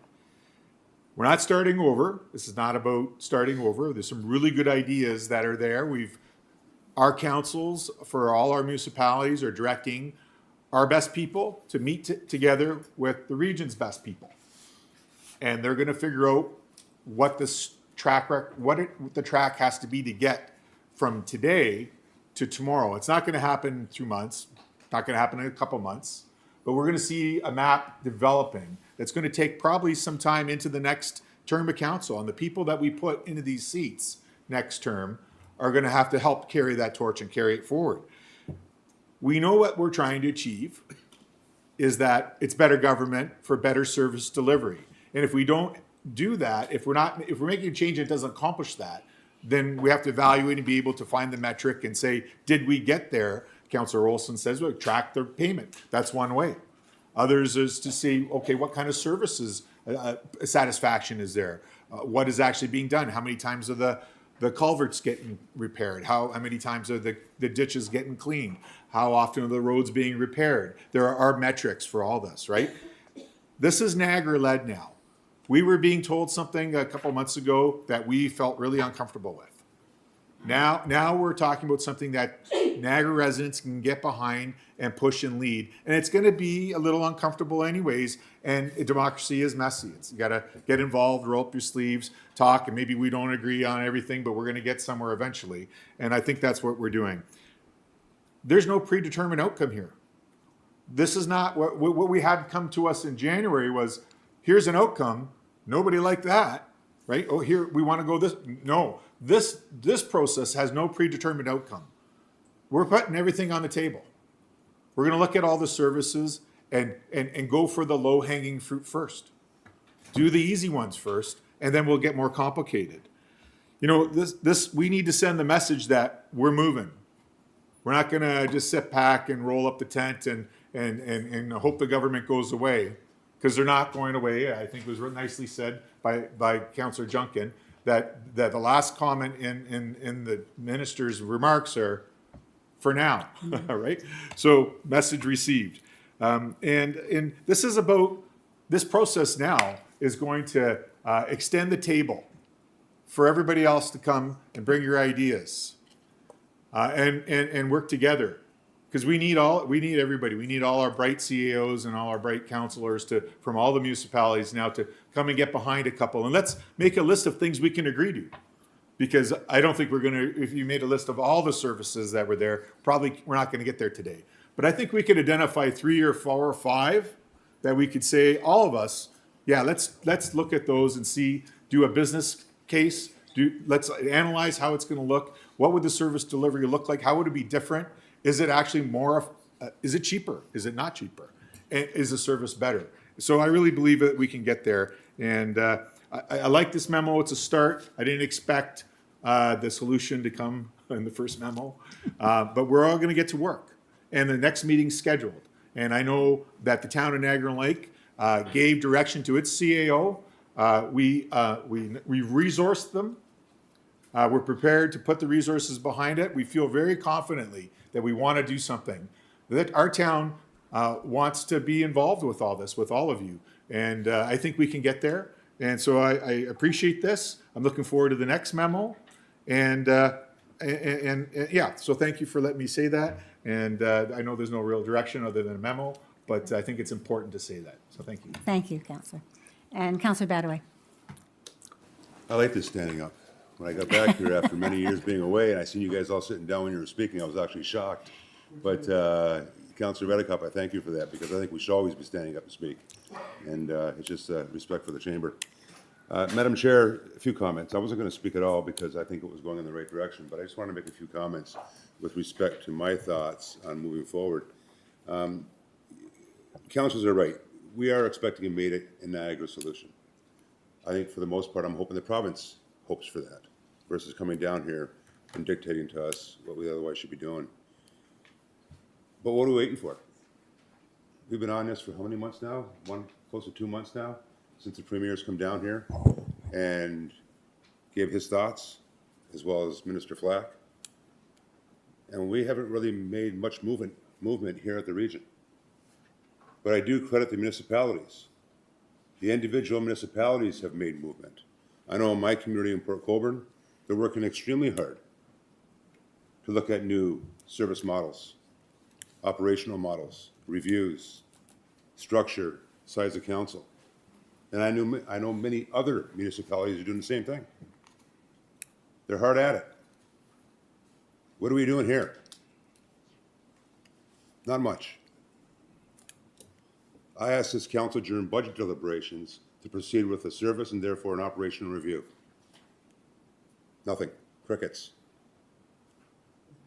So as much as the municipalities are working within their own boundaries, we here at the region have to get moving and look at reviews in terms of services and operations.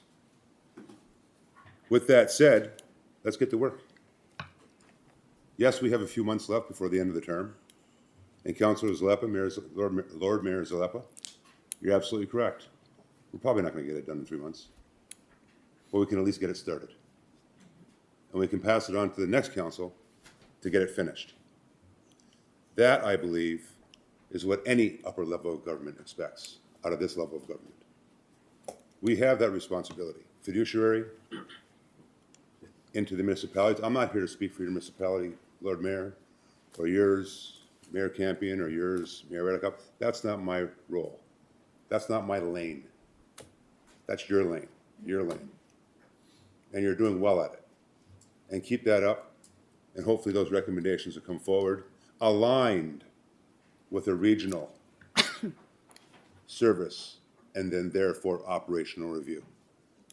And then ultimately, we will have recommendations come out to the communities, which it should, based on the interaction and the collaboration that they're going to have with their residents, aligned with what we can do here. And then hopefully within a 6 to 12 month period, we'll have something to present to the province that will be supported, or we can get on with being the Niagara that we all know we can be. Thank you, Madam Chair. Thank you, Councillor. I will just say about standing, not everyone has the commanding voice that you have, and not everyone, so some of us need to speak into the microphone. So I think as long as those who wish to stand, stand, and those who wish to stay seated, we'll be good. So thank you. So I don't see any other speakers, and we are just looking to receive this report. Oh, it's there, and we have a mover and a seconder. And so I'm going to ask you to vote, please.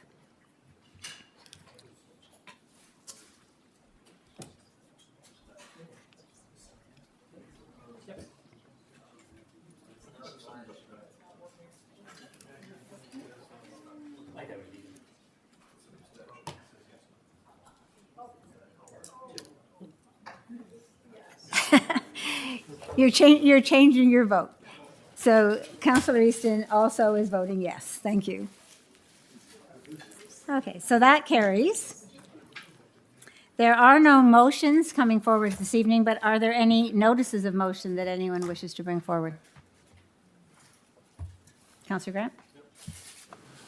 Thank you, through you, Chair. So just at the next regular council meeting, I will be bringing a motion forward in regards to the sex offender registry list. Thank you. Thank you. Is that enough information for you? Okay, good. Anything further from anyone else?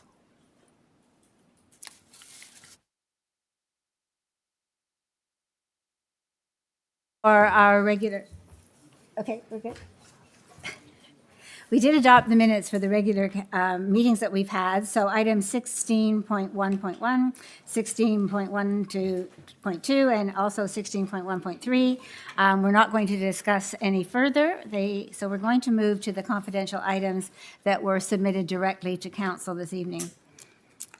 So I need a mover, but we don't have that, right? Just ask if anybody wants to go into discuss. So although we've already accepted those by way of accepting the minutes, is there anyone who wants to discuss those further? Okay, so we don't need to do that. So we're just looking now then at the two items. The two items. Yeah, so I dealt with this, right? So you want to find out if anybody wants to go into. Okay, this is far more complicated than it is in my council. So we have two items that have come directly to closed session. Is there anyone who does want to go in to discuss those further? Okay, and seeing no one, we can just move on. So nobody says they want to go in, so we don't have to go in. Do we need to take the statement? So I would need to say. No, we need to do business arising from closed session.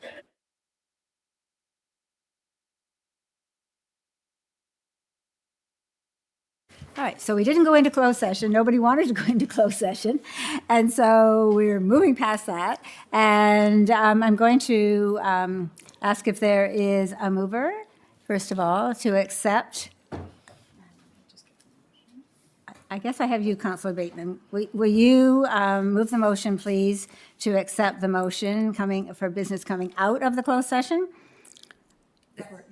Okay, and this is regarding the first item, which is the HR item, confidential, item HR 2-2026. And Councillor Campion, will you second that, please? Get me out of my, thank you.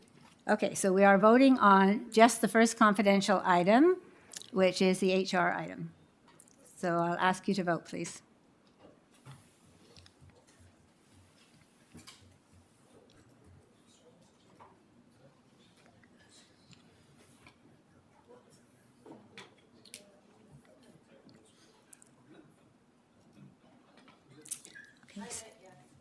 You vote yes?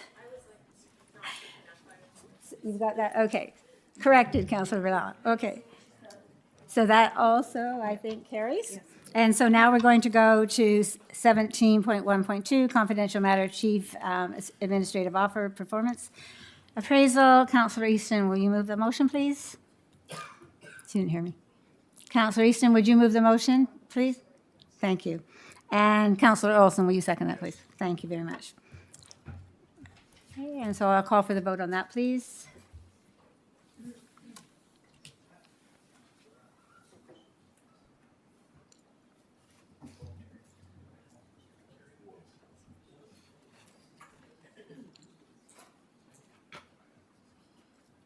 And that also carries.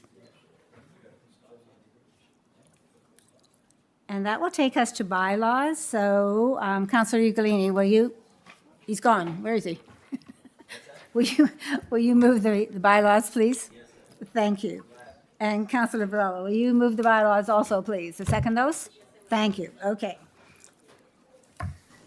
People are done. So, please vote. Sorry, Chair, I have my name. Oh, regarding bylaws, Councillor Bateman, I'm sorry. That's okay, thank you. Regarding bylaw, or Bill 2026-2021, I'd like to refer this item back to corporate services and ask staff to prepare a report reviewing the hiring process, specifically speaking to adding requirements of vulnerable sector check to bylaw officers. Okay, set for that, please. So you're moving that, do you have someone to second that? Councillor Morocco and I believe Councillor Badaway as well, Okay. but, yep. Okay. So we're going to pull those apart then. We're just going to, do we need to vote to refer it? We are voting on the referral. Okay, so we're voting on the referral, to be clear, to send this back. So we have a mover, we have a seconder. Would you please vote yes or no to referring this? Could I have a recorded vote, please, Chair?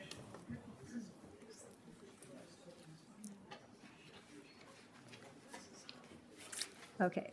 So Councillor Bateman has called for a recorded vote. We'll let the clerk get that organized. Point of order, Chair.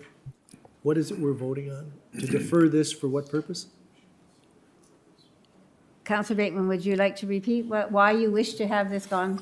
Am I allowed to Go back. speak to it? I don't want you to speak to it, but I would like you to just because we've had a little bit of mumbling going on and other people thinking that we were very close to the end of the meeting, I would ask you kindly to just explain why you're wishing to refer it. Not speak to it so much as where you want it to go and what you want further addressed. So I think you added that you wanted a vulnerable sector check and a few other things. Would you just please repeat those? So I spoke about my concerns at the corporate services meeting, and I am asking that staff prepare a report reviewing the hiring process, specifically speaking to adding requirements of a vulnerable sector check to our bylaw officers. So, Councillor, does that explain to you why this is being asked to be referred? It's an explanation, yeah. Thank you. Okay. Is there anything else that anybody's questioning about that right now? Okay, so we're ready then, I think. We will ask you to vote on that, please. Okay, so we're recorded vote on the What is your referral. problem? Councillor Okay, do a Badaway. point of order. What? It's not offside. I'm referring something. So normally, and again, I'm only speaking to my own experience, Councillor Bateman.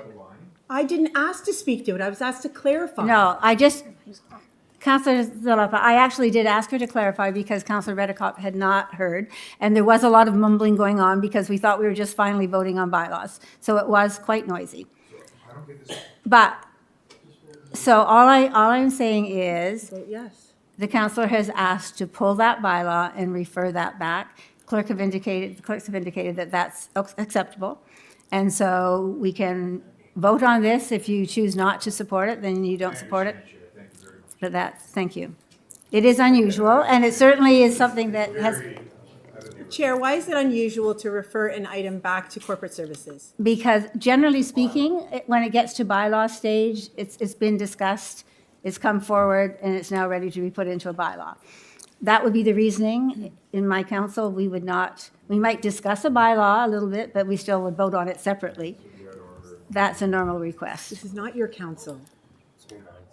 Yeah, so please stop. We're going to just move on. You've called for a recorded vote. We're going to request will be fulfilled. People can vote however they wish, and then we'll move on to the next part.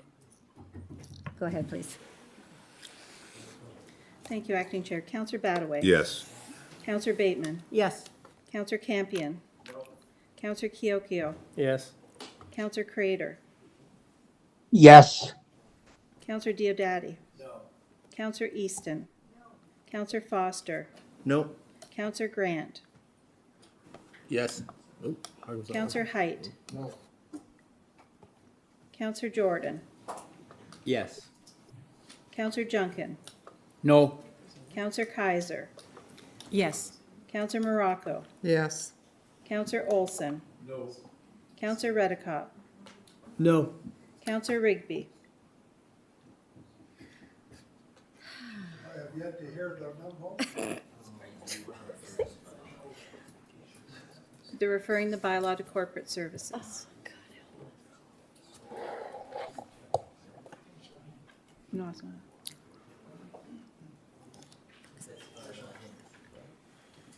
The first bylaw, Councillor, is being asked to be referred. So you're voting yes or no on referring it to corporate services.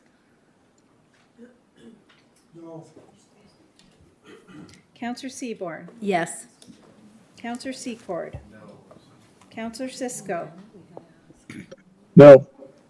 Councillor Sorrento. No. Councillor Steele. No. Councillor Uglini. No. Councillor Villela. Yes. Councillor Whalen. No. Councillor Witteveen. Yes. Councillor Zalepa. I know.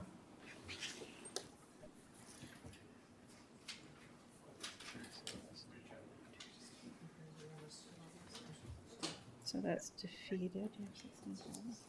That's defeated 16 to 11 So we'll go back to just both bylaws. to both, yes. All right, so that was defeated, so we're going to go back to just reading and passing the bylaws, please, as they exist. So we have an original mover and a seconder. I think we can stick with that, and I will ask you to vote. That's wrong. Point of order, Chair. Can we speak to them?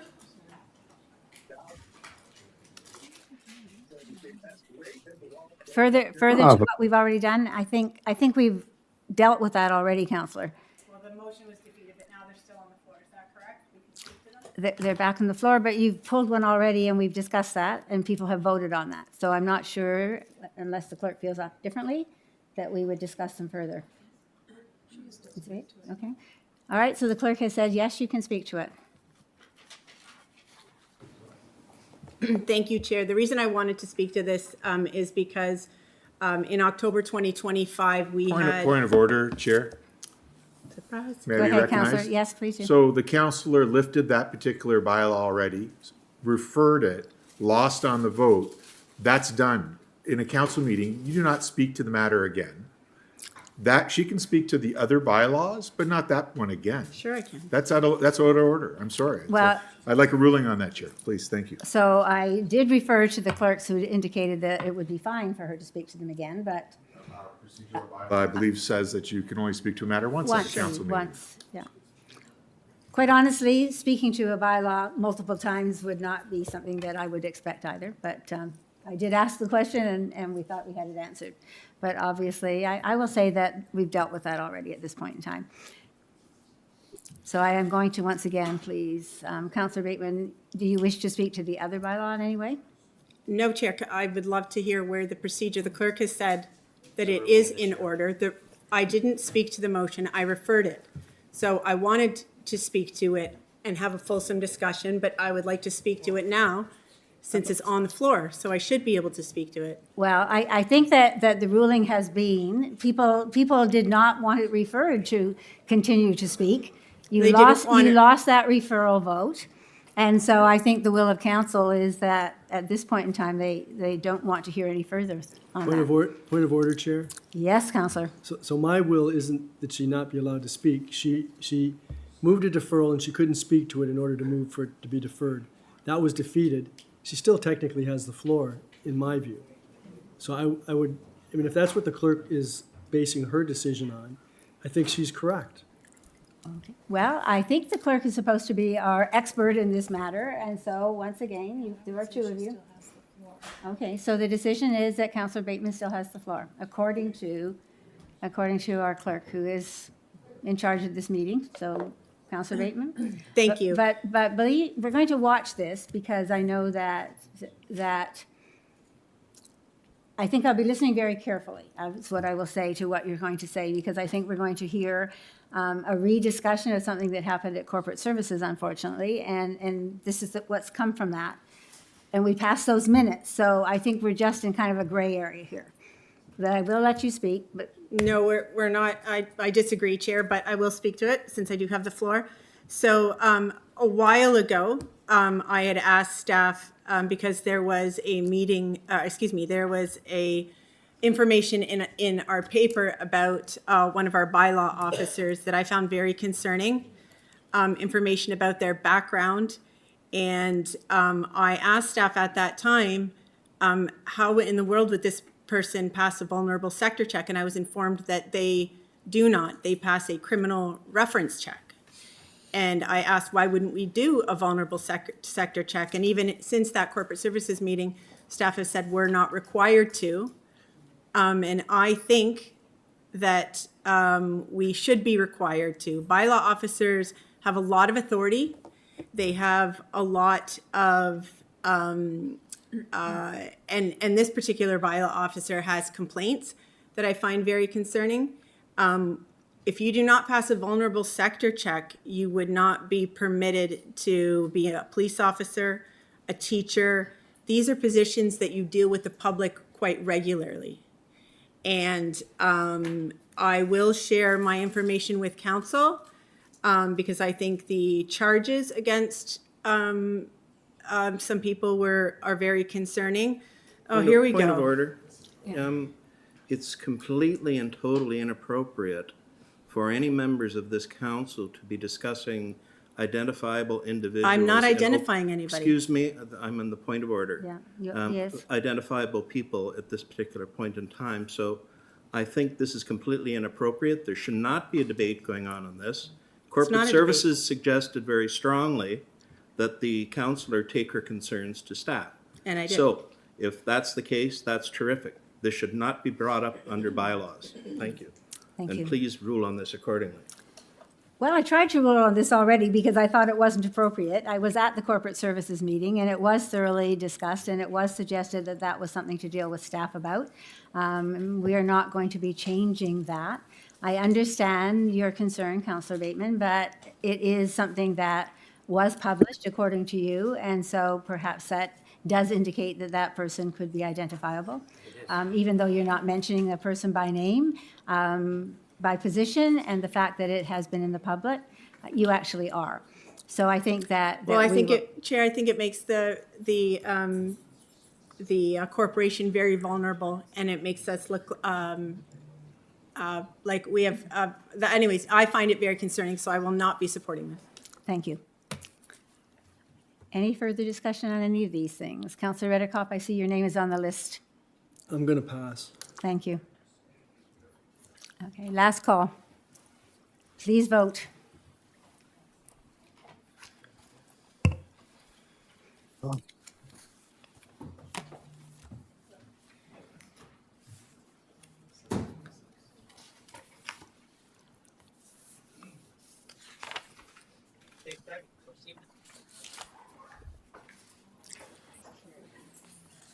Okay, and I think we're finished business, okay. So that's carried. Okay, so has it come up? I didn't notice, I was busy. It was carried. Okay, so that also carried, and so with all business being completed this evening? Oh, I'm presuming that people are packing up, there is no business, but I've been told I need to ask if there's any new business this evening? Okay, seeing none. I have my name in. Oh,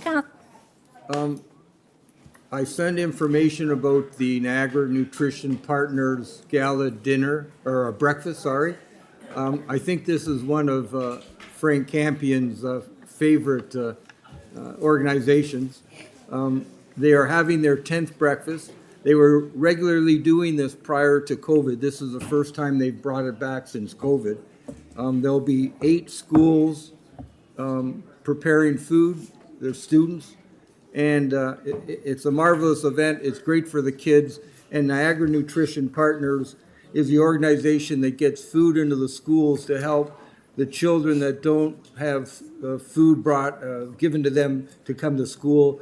As a teacher, I know you know how important it is to have children well fed when they come to school. It helps them do a better job, become more creative, better students, better for society. So that breakfast is Wednesday, May 27th, and I'm assuming Mayor Campion's going to be there.